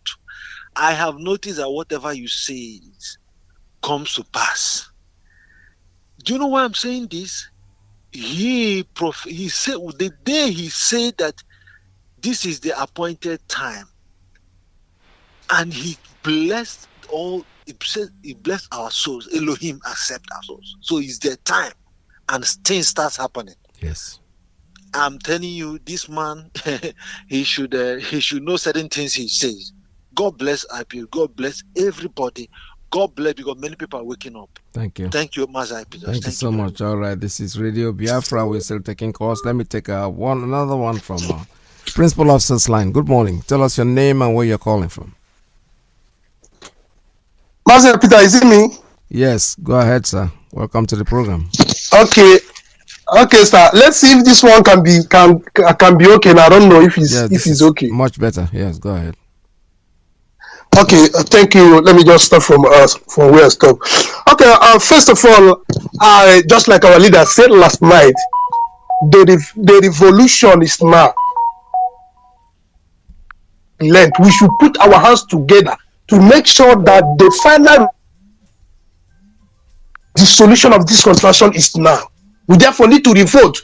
I'm calling on our Ududua brothers again not to relent, not to mind the criminals, the likes of Tinubu and co, that only want to enrich themselves perpetually and keep it suffering.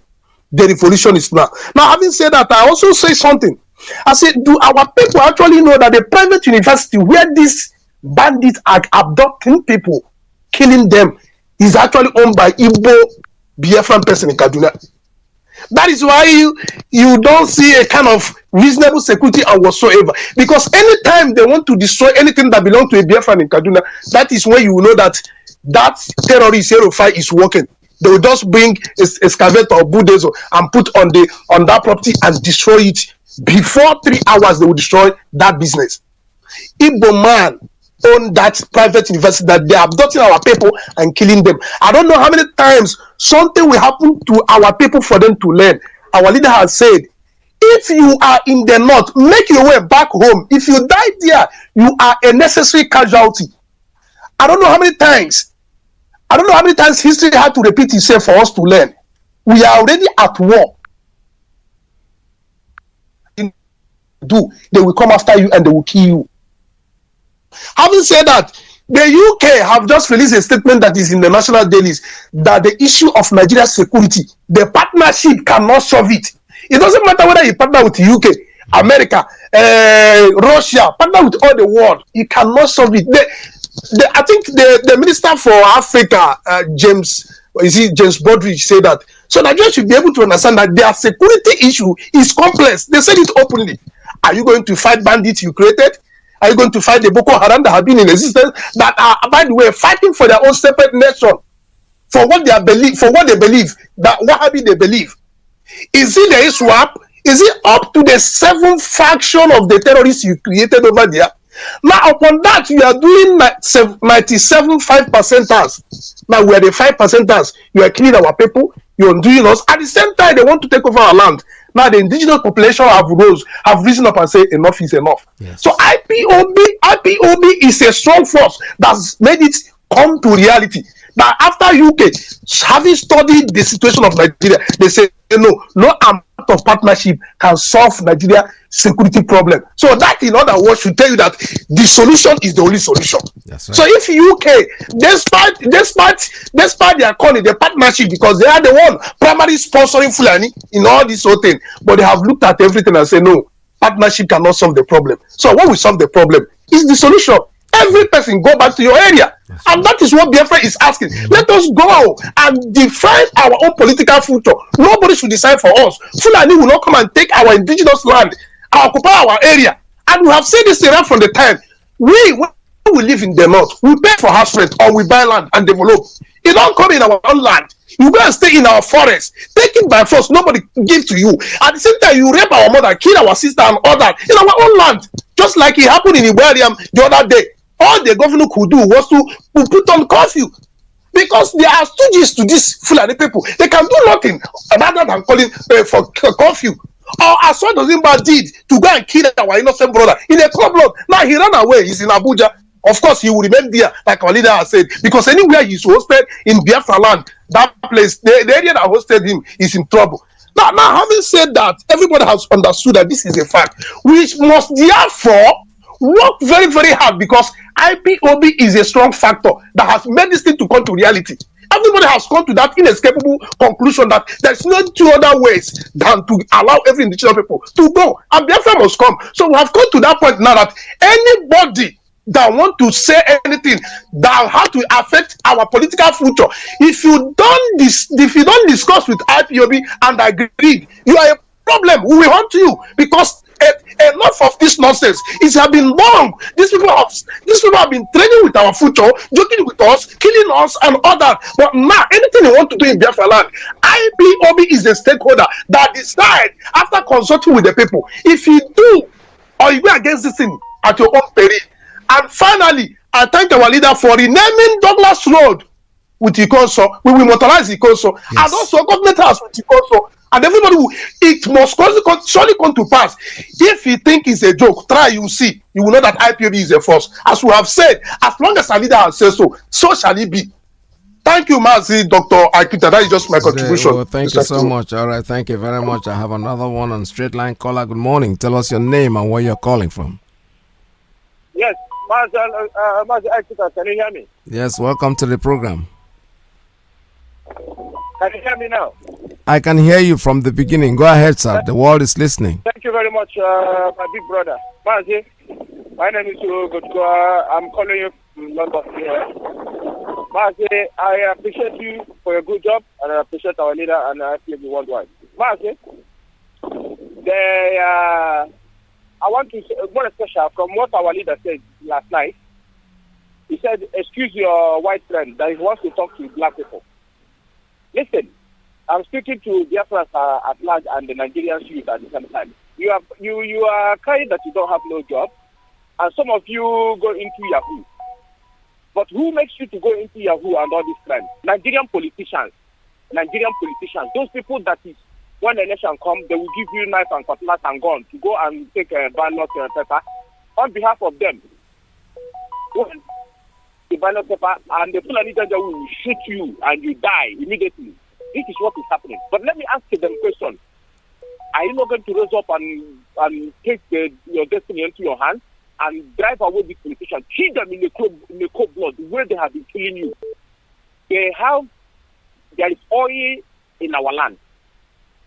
And these politicians will take it and send it to Europe, and they will refine it, and they will bring it back, and they will sell it back to you. And behold, there is refiners there that meant for you to work. You as a person, it's meant to you to work there and benefit and go home and buy food and cater for your family. Instead of them giving you that job, they take that job to another country and give it to the citizen of that country. And that country, the citizens of that country are enjoying it, and they ship it back to you, and you pay subsidy, and then you have no job. That is why you are roaming around the road. And then you will be roaming around the road. Somebody will help you and buy keke for you, and then the police will stop you and the army. If you refuse to give them 20 naira, they will shoot you dead. Are you not a coward? This is what our leader wants.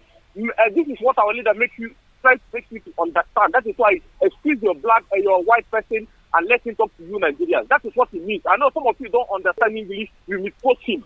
That is why we are bringing it down to the lower person to understand. You don't have no job. And then these politicians, when election comes, they will send you out and they will kill you. The same people will kill you. And they say, and they will be in the national television telling you Nigeria unity. And they are deceiving you.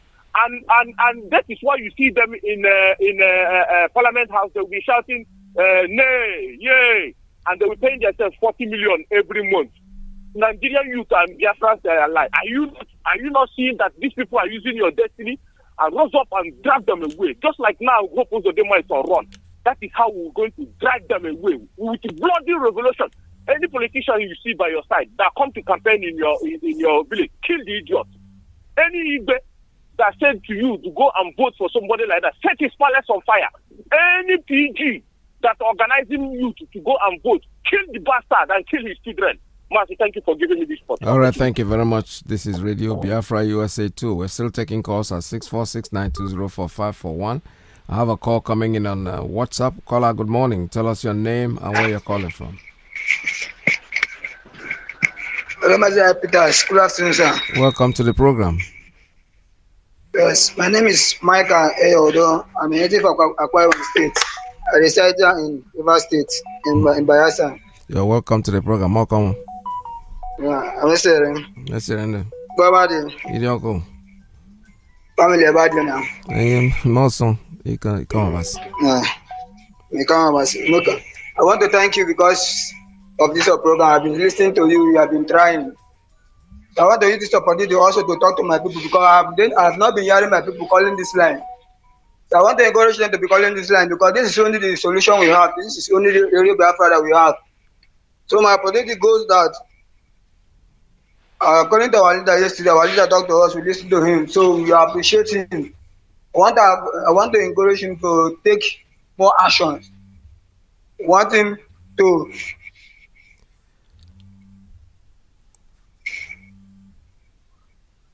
Your line is still there. The line just cut off on its own. I don't know what happened. Okay, maybe I can allow you to call us back whenever you're ready, because it looks like something happened to your line. I don't know what it is. I have a call here on Principal Officer's line. Good morning. Tell us your name and where you're calling from. Caller on Principal Officer's line. Are you there? All right. It's not answering. Let me take another one on Signal. I mean, not on Signal, on WhatsApp on private line. Tell us your name and where you're calling from. Good morning from here. Mazi, I agree to. Welcome to the program. Good afternoon. Thank you, Mazi. My little contribution, you see, Mazi, for a long time, since this beginning of your program, and no day I have ever thanked our leader. Not because what he's doing, I am not satisfied with him. But I was saying that the job is not yet done. But today, I want to just use one word to say to him, thank you. I want to thank him because the job is almost 90% done. Yes. He will live to see Biafra. You see?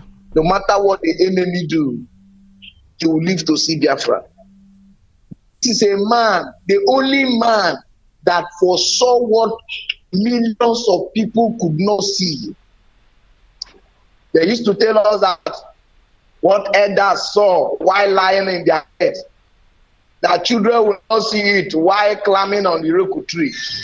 But our leaders saw what our leaders saw while sleeping under his own bed. These people fly private jet, they cannot see it. They never foresaw that the Fulanis is coming in this might. Nobody. And when our leader came to work everybody, people call him all manner of name. Today, Mazi Iyke, the North has been ravaged by Boko Haram. And assuming our leader did not wake us up before now, Mazi, do you know what would have been happening in our land today? Our land would have been worse than what is happening in Mina. But I thank God for giving us a man like this at a time like this. This morning, I wasted my data, Mazi, and I was not very happy. Because I went to listen to one Eflef in Channel TV. That Eflef that called himself Chidioka. That said he was a minister of aviation, yet he did not make sure that there's any international airports anywhere in the whole of Biafra land. But today, he's gossiping, running his useless mouth in the Channel TV, telling us that what the Igbo people that voted him to Abuja is asking for is an Igbo presidency. Mazi, can you imagine that rubbish? In this building that has gone down, in this house that has been burned down, in this time, which of Igbo people that is asking for Igbo presidency? In which country? Hi, Mazi. I was thinking that guy happened since before, but now I know that it's even worse than the other flavors that we used to have. We don't want Igbo presidency. You see that everywhere is on fire. You are talking about Igbo presidency. Yeah, let me say something here. That man is not he's just talking. He came to the meeting. Who are the people that sent him? He's just using his imagination. So let's not dwell on him. It's not important. It's not important, Mazi, but sometimes there are some people you think they have common sense. You will not know that there is one case worse than better than them. Nigeria is burning. No place that is safe. You are talking about presidency. Sometimes some of them will say restructuring. Some of them will. When I look at this people, man, I thank because our leader. If you know, we used to say in this platform that if they like, let them tour the whole world around. They will still come back and meet us where we are. That place is freedom. Oh yes. And now they have toured around the world. They have toured around the world. Now UK is telling them that the only solution is freedom. The only solution is everybody to your tent, oh Israel. Right. And we are not going to relate until that is done. Oh, yes. So they should go back to their dream and wake up from their dream. We are looking for Biafra. What we want is freedom. We are tired of living outside. If you come to Lagos here, millions of our young men are out of business. Nothing is happening. Everywhere is shut down. And you are talking about presidency. How come, Mazi, God bless you, and God will bless our leader because he has done it. And at the end, victory, freedom is ours. Yes. God bless you. God bless you. All right. Thank you so much. This is Radio Biafra. We're still taking calls. Let me go to a WhatsApp call. WhatsApp line. Good morning. Tell us your name and where you're calling from. Hello, Mazi. Mazi Iyke. Welcome to the program. Good morning. Sorry for my private line. It's not intentional because most of the time when I try to call you on WhatsApp, your WhatsApp ring but no one get answered. And the signal don't get you. Mazi, yesterday I will say I am very happy yesterday. I am very happy yesterday because one is that I said if I were a brother to Ikonso and I have the capacity to change my surname, I will change my surname to Ikonso because I know that name has been immortalizing as much as Biafra is concerned. And I thank God that Mazi Nnamdi Kanu made it reality yesterday by making those changes. And some people might be looking so foolishly that and be saying what this is impossible. For one thing I want to let everybody know, in as much as Biafra is alive, this is a task that will come to reality sooner or later. I want to draw you back a little bit, Mazi. I don't know if I'm coming out clear. You are coming out. Go ahead, sir. Just make it very brief so that we can. Okay. Mazi, some things. I'll be very brief. One or two things make me, each time I want to lose hope, I come to be very strong in the belief of this fight of Biafra restoration. I remember the call I made to you sometime last 2 months ago. The Zoo soldiers, the Zoo government opened the way for United States military. And they came in with all the arsenals, and the commandant was on call waiting for instruction, and he was called to back down, and Biafra was restored. Mazi, I'm telling you the truth, I have if my belief before on this struggle is 70%, it's 99% now. Mazi, Biafra is here. Thank you very much. Thank you so much, Ndewo. Thank you very much. This is Radio Biafra. We're still taking calls at 646-920-4541. 845-344-7984. That's the line for the WhatsApp. And then Principal Officer's line is +1 929-406-9953. Let's take another one from WhatsApp. Caller on WhatsApp line. Tell us your name and where you're calling from. All right, that line, I don't know what's wrong with it. Let's see. Okay, let's try it again and see if it's going to work. Caller, good morning. Tell us your name and where you're calling from. Please leave your message. Whoa. All right, I don't know. Okay, let's keep trying.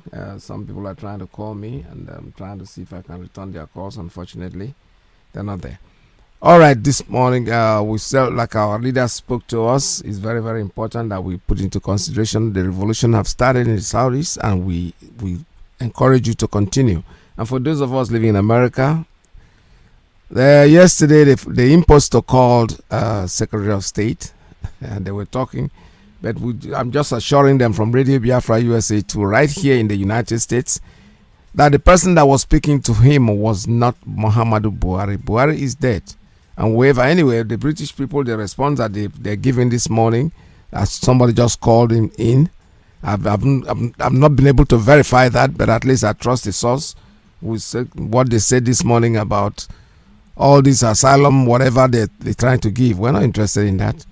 And then somebody who said he wants Igbo presidency. Maybe he wants Igbo presidency for himself. Who cares about that?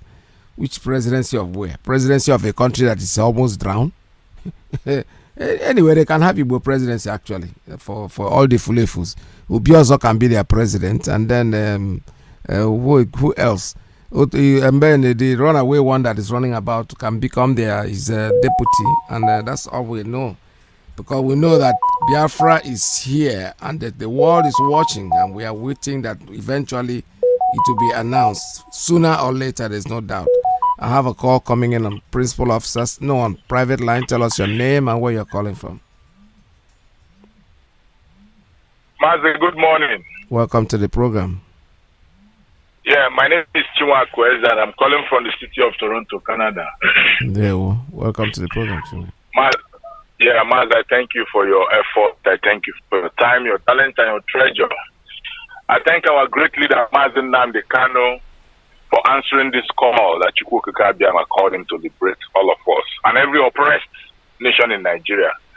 Mazi, this morning I want to start with just mentioning that no man, in fact no country, will be ready to surrender your sovereignty to you unless they hear the shackles of guns and bombs. Yeah. In other words, freedom is not giving, freedom is taking. Alfred Nobel said, this Nobel Prize that we are hearing today, Nobel Prize for Peace, the person that propagated, the owner of that prize is called Alfred Nobel. And he said if nations, countries, people acquire more weapons that can destroy themselves within the shortest period of time, there will be peace everywhere in the world. Now, it is evident to the fact that we have been preaching peacefully, we have been demonstrating peacefully, nobody said anything, we are being killed. And the outside nations British, America, Germany, and the rest, because we're not doing anything to our killers and our oppressors, they assume that we're in peace. Now we have started to defend ourselves to ensure that we don't extinct. They are saying something. Mazi, don't you see that it is working? Yes. That if I beat you, if you slap me on the left cheek and I turn the right cheek and you slap me and I walk away, nobody knows there's a problem. But if you slap me and I slap you and we start fighting, the passerby will say, what is happening? That is what is happening right now in Nigeria. Yes. Mazi, Pantami's appointment is very strategic. Very, very strategic to the cause of this colonization and Islamization of Nigeria, the Zulu. Do you know why I say so? Being a communication minister, he intercepts every security details. Our leader said it.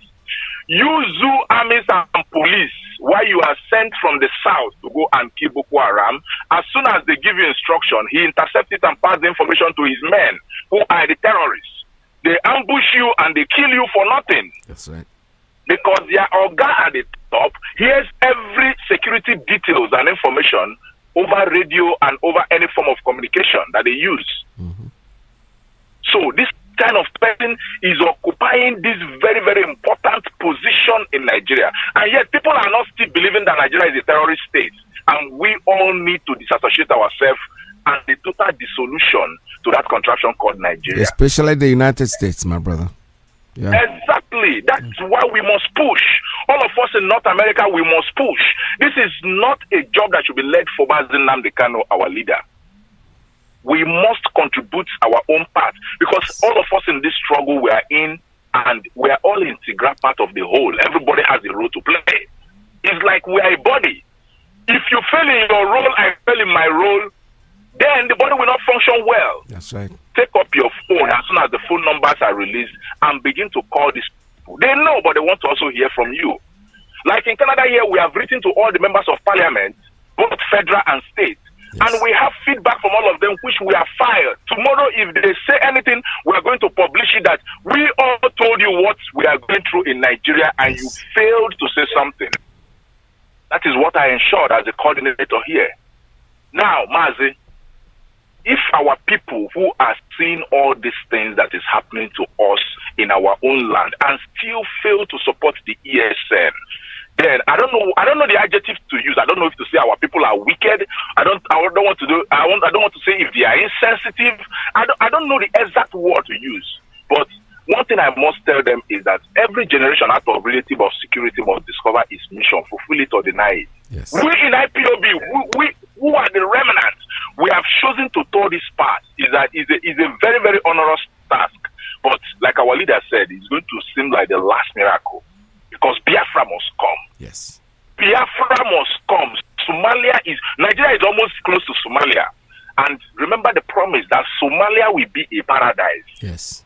As in, Somalia will be a place everybody wants to go compared to Nigeria when the time comes. So if you are living in the territories of Canada and you are still doing moral support, that is trans, you are running away from your responsibility. The only responsibility you owe your people back home now is to see yourself as somebody that is in a strategic position. The reason why you are abroad is for a time like this, yes, so that you can fight for your people from an advantage point. Yes, sir. What do you have to do? You have to contribute your time. Put your hand inside your pocket. If it doesn't pain you while you are giving the money, then it's not a sacrifice. Don't give us $20. We don't want $100. We don't want $200. Put that your hand, dip it, so that it will pain you.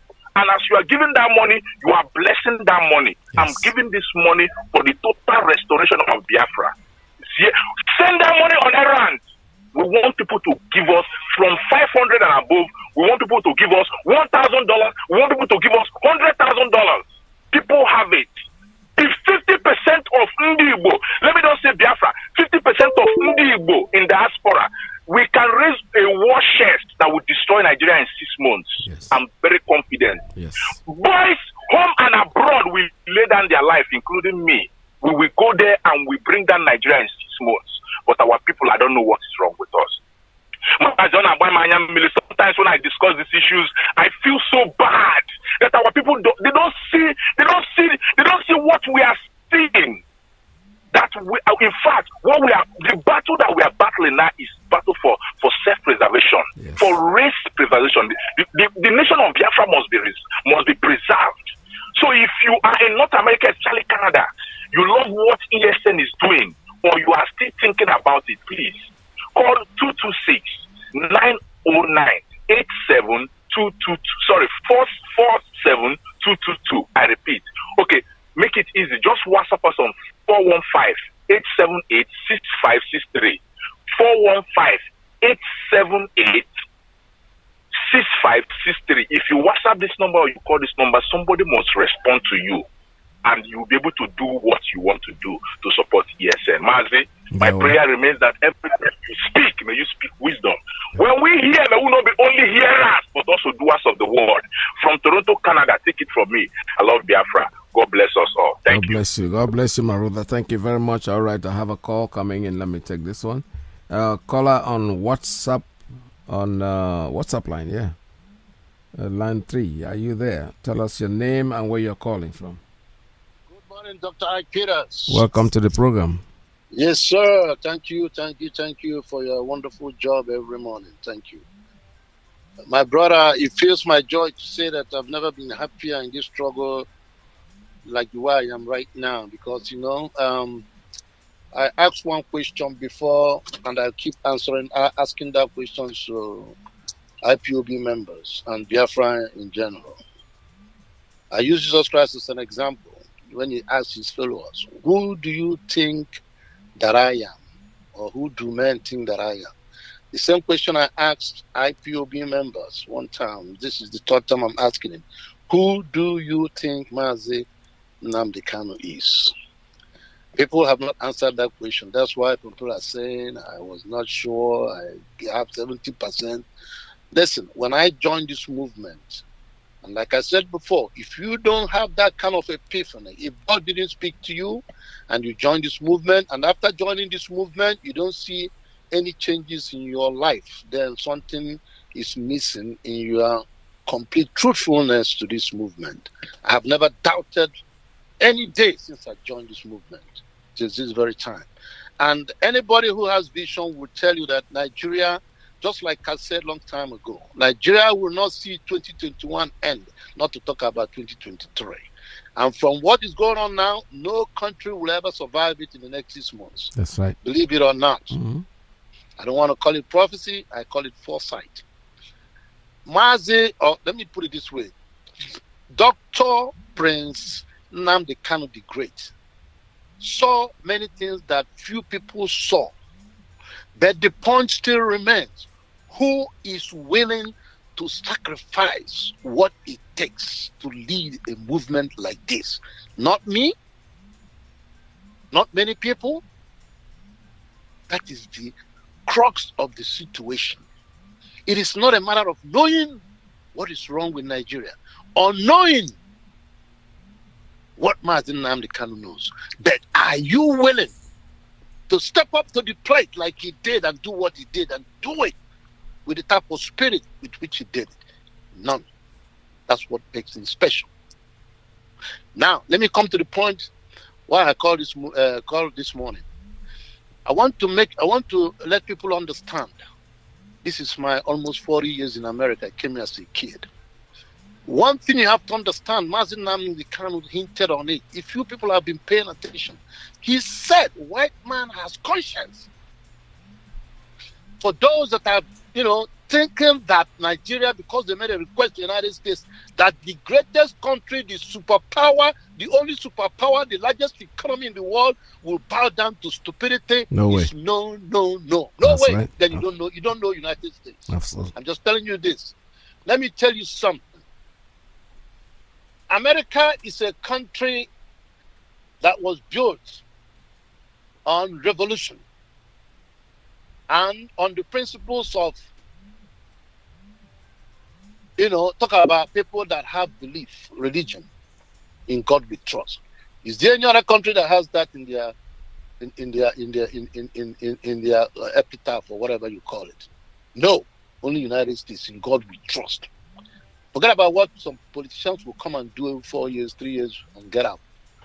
But the principle of this country will not allow this country to be dragged down by an irresponsible regime of Nigerian third world nonsensical country like Nigeria. They have not even started. They have not started.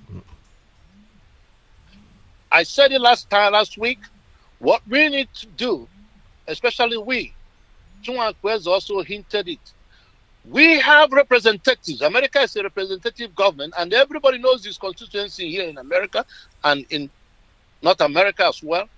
Pick the phone and call your representative and tell him about what is going on here. If you don't get them on the phone, which you might 100% of them not do, but they have secretaries who are taking numbers, taking information. Yep. And it's not like Zoo, where people get information, it doesn't. They take time to read every comment that comes from the constituencies.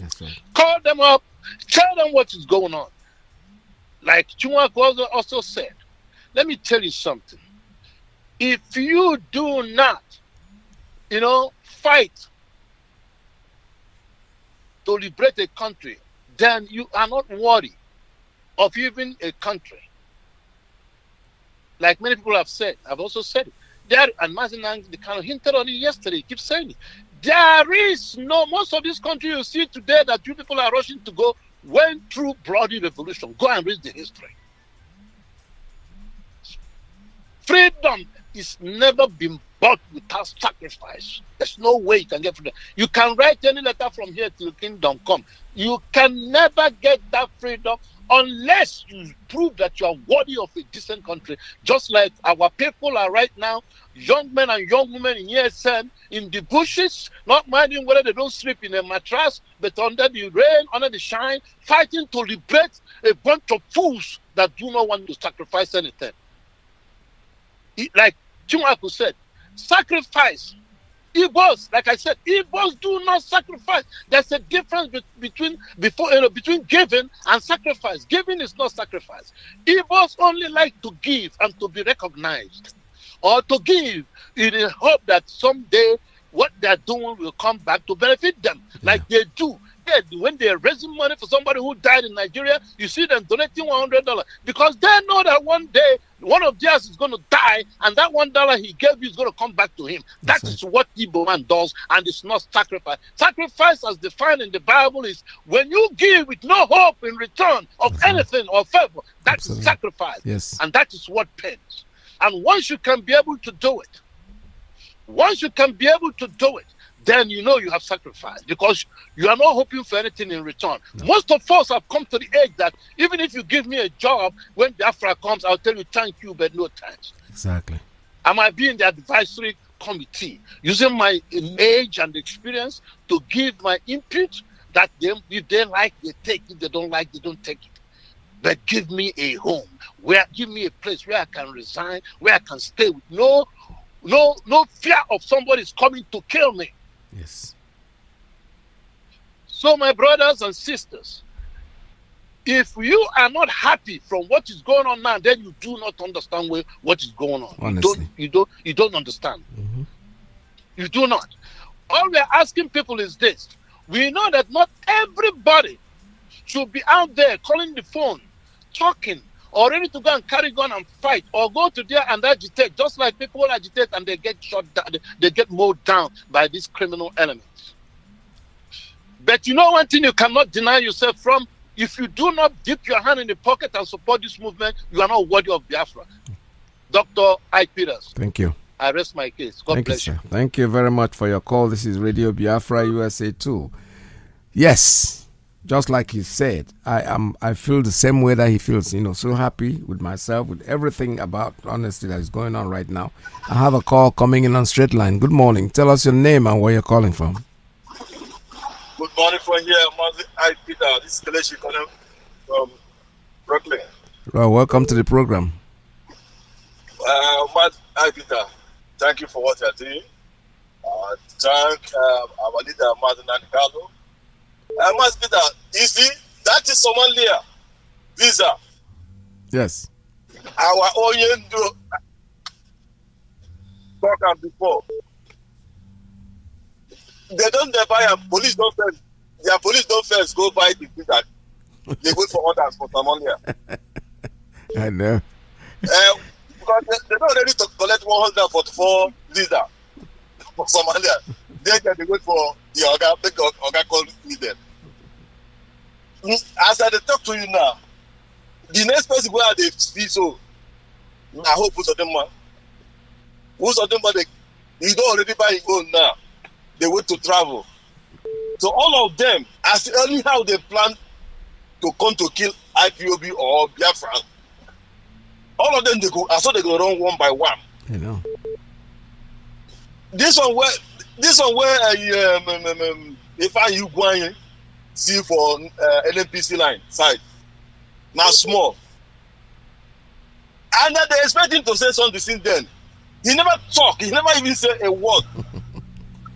He never even say a word. They caterpillar everything when they carry go to mission. He's still there. And they expect to make it oh, how are we going to do this, guys? Till today, this man never say anything about it. But if it is IPOB and the Eastern Security, you see him bring out all his muscle. They want to kill his brother so that he become a famous in a political line. See how foolish they are. You see all of them they talk. All you talk, and where is him now? He know if he come out again. Because everybody know that they will go brother Mawu. Or hear themselves. Anna fighting Nnamdi Kanu. But how would their place not supposed to be fight? And I got fight only man that are fighting for them.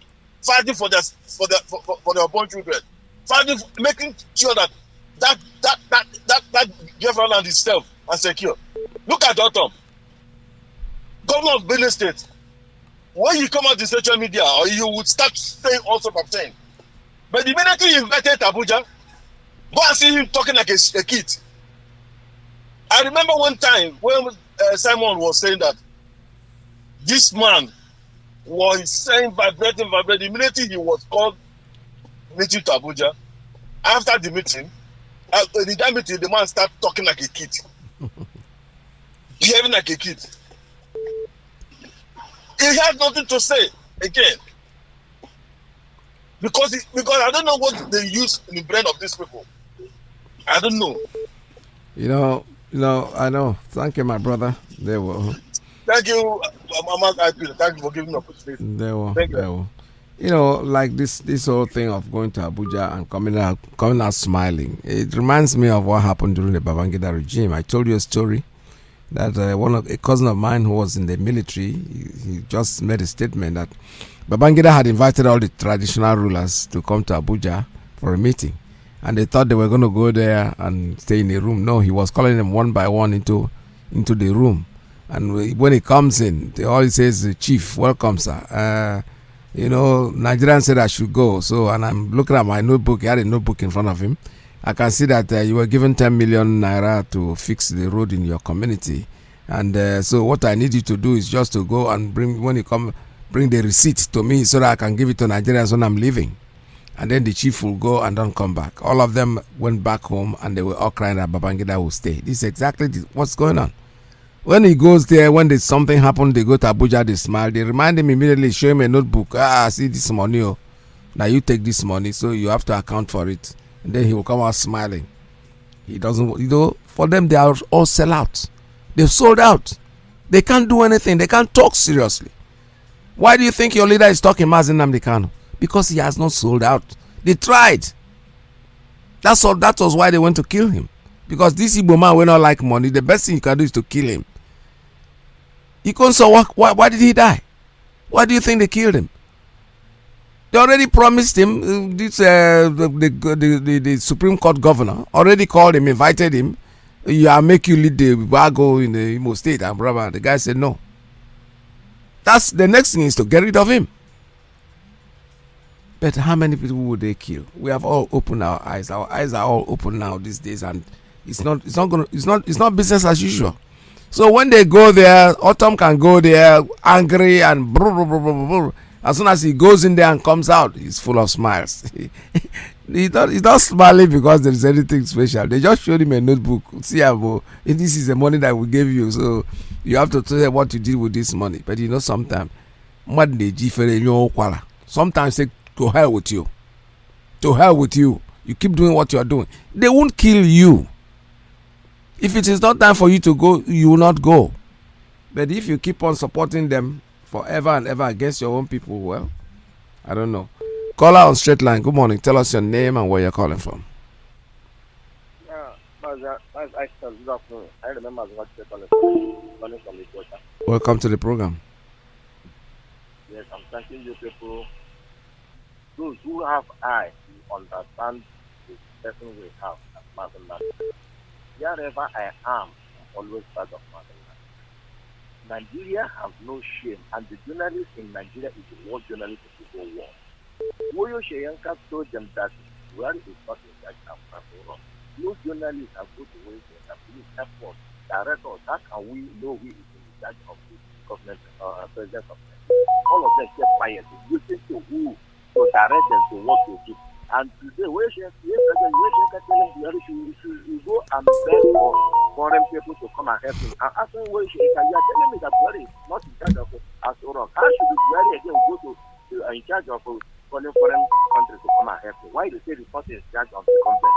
Look at what is happening in the whole state of Nigeria. Nobody is asking what is happening. Also, make speech yesterday, the way Buhari speaks is a president.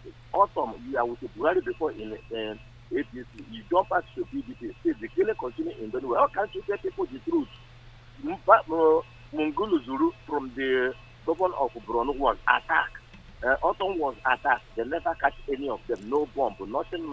It is also that they see that they know they have bombs, they have the guns, they can shoot. But those who attack a governor convoy, governor himself, nobody makes any move up to today. Nigeria just rolling about. Who is in charge and who is not in charge? Nobody is going to the direct point. It's only one man that will open up and tell the whole world that Buhari is not in charge. Nigeria has no president. That is why killing everywhere. People are asking you, Buhari should come and dress them. Come and dress you from where? The person that is one leg is not in the pan. How can Buhari come and dress you? This is a citizen of Nigeria. Nigeria, you are too fool. Those journalists in Nigeria, you people are so stupid. You people should wake up. My leader say call you people zoo does not mean you people like animals. We are working like animals. We are part of the animal. Walk up and open your brain.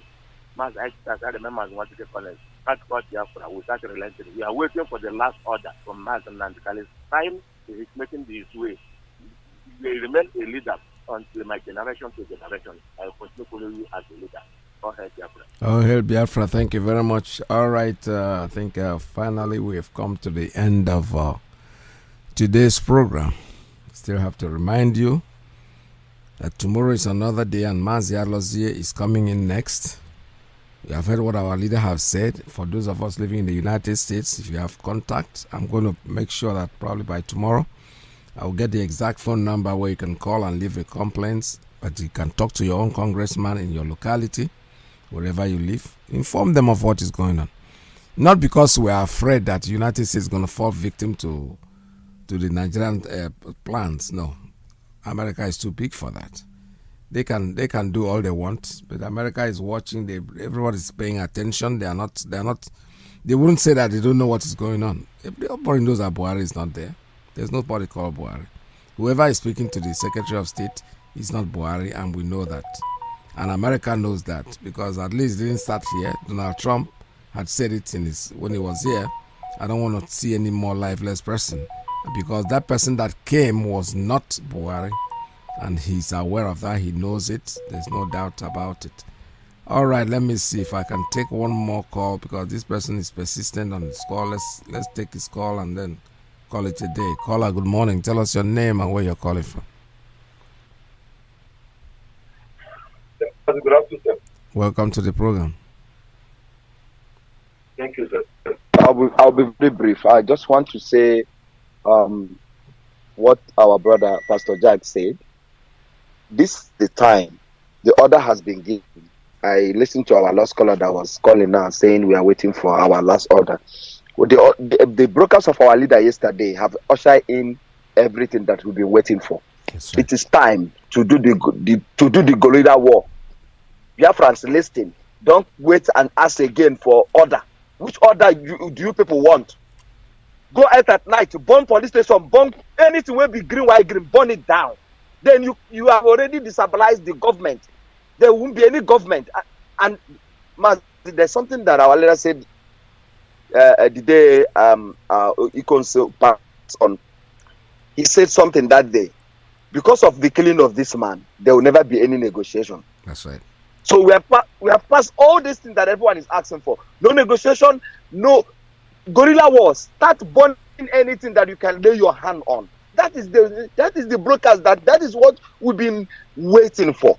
What else do you want this man to do? If people are coming out in that, they find people going around burning something. Wake up in the night, join them. Walk out for road, destroy everything, destroyable. Any army, police were there on a road, destroy it. That's what he said. Why we are doing this, other people will join. That's right. I just want to remind our people something. This night, this evening, Biafra is already done deal. Britain that come with whatever they come with. You see, everyone have their backup. America is not even ready to do whatever they are saying. America know that there's no Nigerian, there's no Buhari. They know better than all of us. Oh yes. The only thing I believe, Mazi, the want to say this afternoon, you promise us. We are not in America. Do your part. Let Americans, we are actually looking upon you guys. Yeah. Make those phone calls. Tell them that our leader have said, don't involve yourself. Of course. These people have killed us enough. Let them face the consequences of what they have done. My brothers and sisters, any place where you see politicians catch a bridge, that's the reason why you didn't have light, you don't have road. People are complaining in Lagos, there's no jobs. It is because of these politicians. It's because of these politicians they build and prison yard to prison everybody, make sure you're poor. That is the problem. And this is the time. Every ethnic group in Nigeria need to wake up and do the needful. Disabrise the government. Make sure there's no longer government. Mazi, this autumn that sometimes people talk about. Sometimes I ask myself a question. This man is just making one comment. Just one comment. And I begin to doubt him by saying, Fulani has men. But there's no action. You're not doing anything. Is it not exactly what the governors have been saying? We ban grazing. We ban grazing. And they're still killing people. They're still killing these people and he's still saying Fulani was arrested. I think there is something wrong somewhere. He's not telling these people the truth.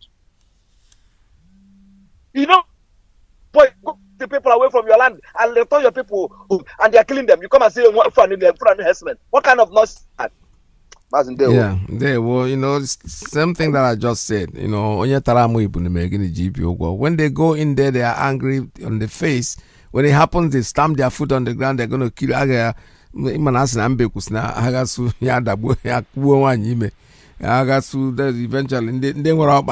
so what they are doing is hypocrisy. They cannot talk very strong.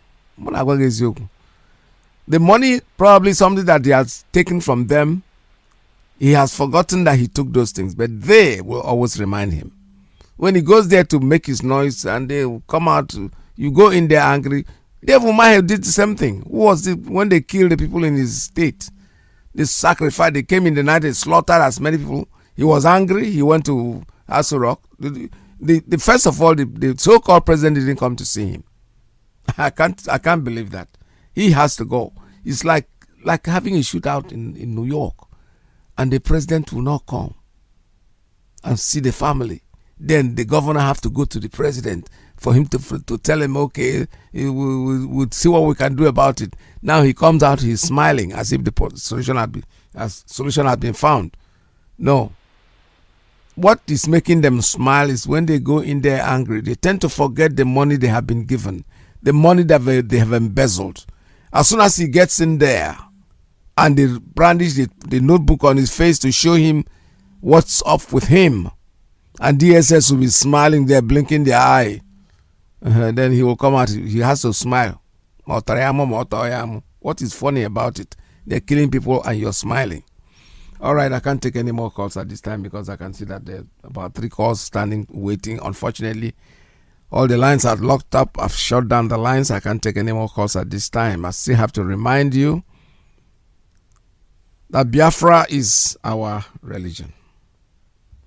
And Radio Biafra is where we worship. Mazi Iyke is coming in next. But don't forget our leader, like one of our brothers just said right now. We're waiting for order. I don't know which other order you're waiting for. The revolution has started in the southeast. You know your enemies where they are. Burn down the police, the army, whatever they have, any infrastructure. We don't want a government to exist. That's all we're doing. We're not trying to kill people because we like to kill people. No, these are our oppressors. Until they give us what we want, they have to sit down. We have to bring them to their knee. After all, we put them there. So if they can do what we ask them to do, we will make them do what they want to do.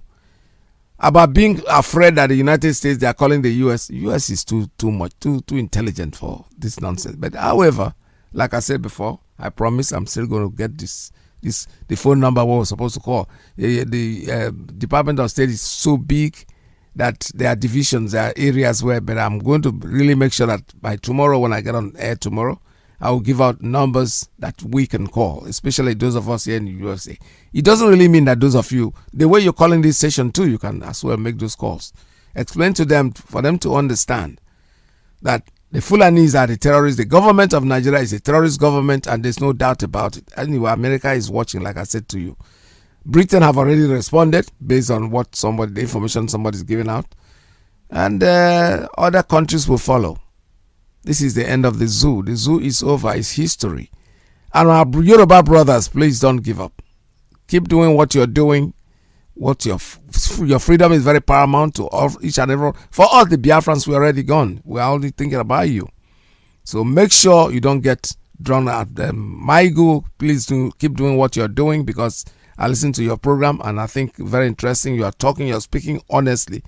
And Dele Momodu, we've not heard from you in a while. I don't know what's going on with you. So talk to us and let us know what is going on. This is Radio Biafra. Still have to remind you that Radio Biafra is where we worship, and Biafra, honestly, is our religion. Stay tuned, don't go away, because Mazi Iyke is coming on next. From me, it's goodbye. NB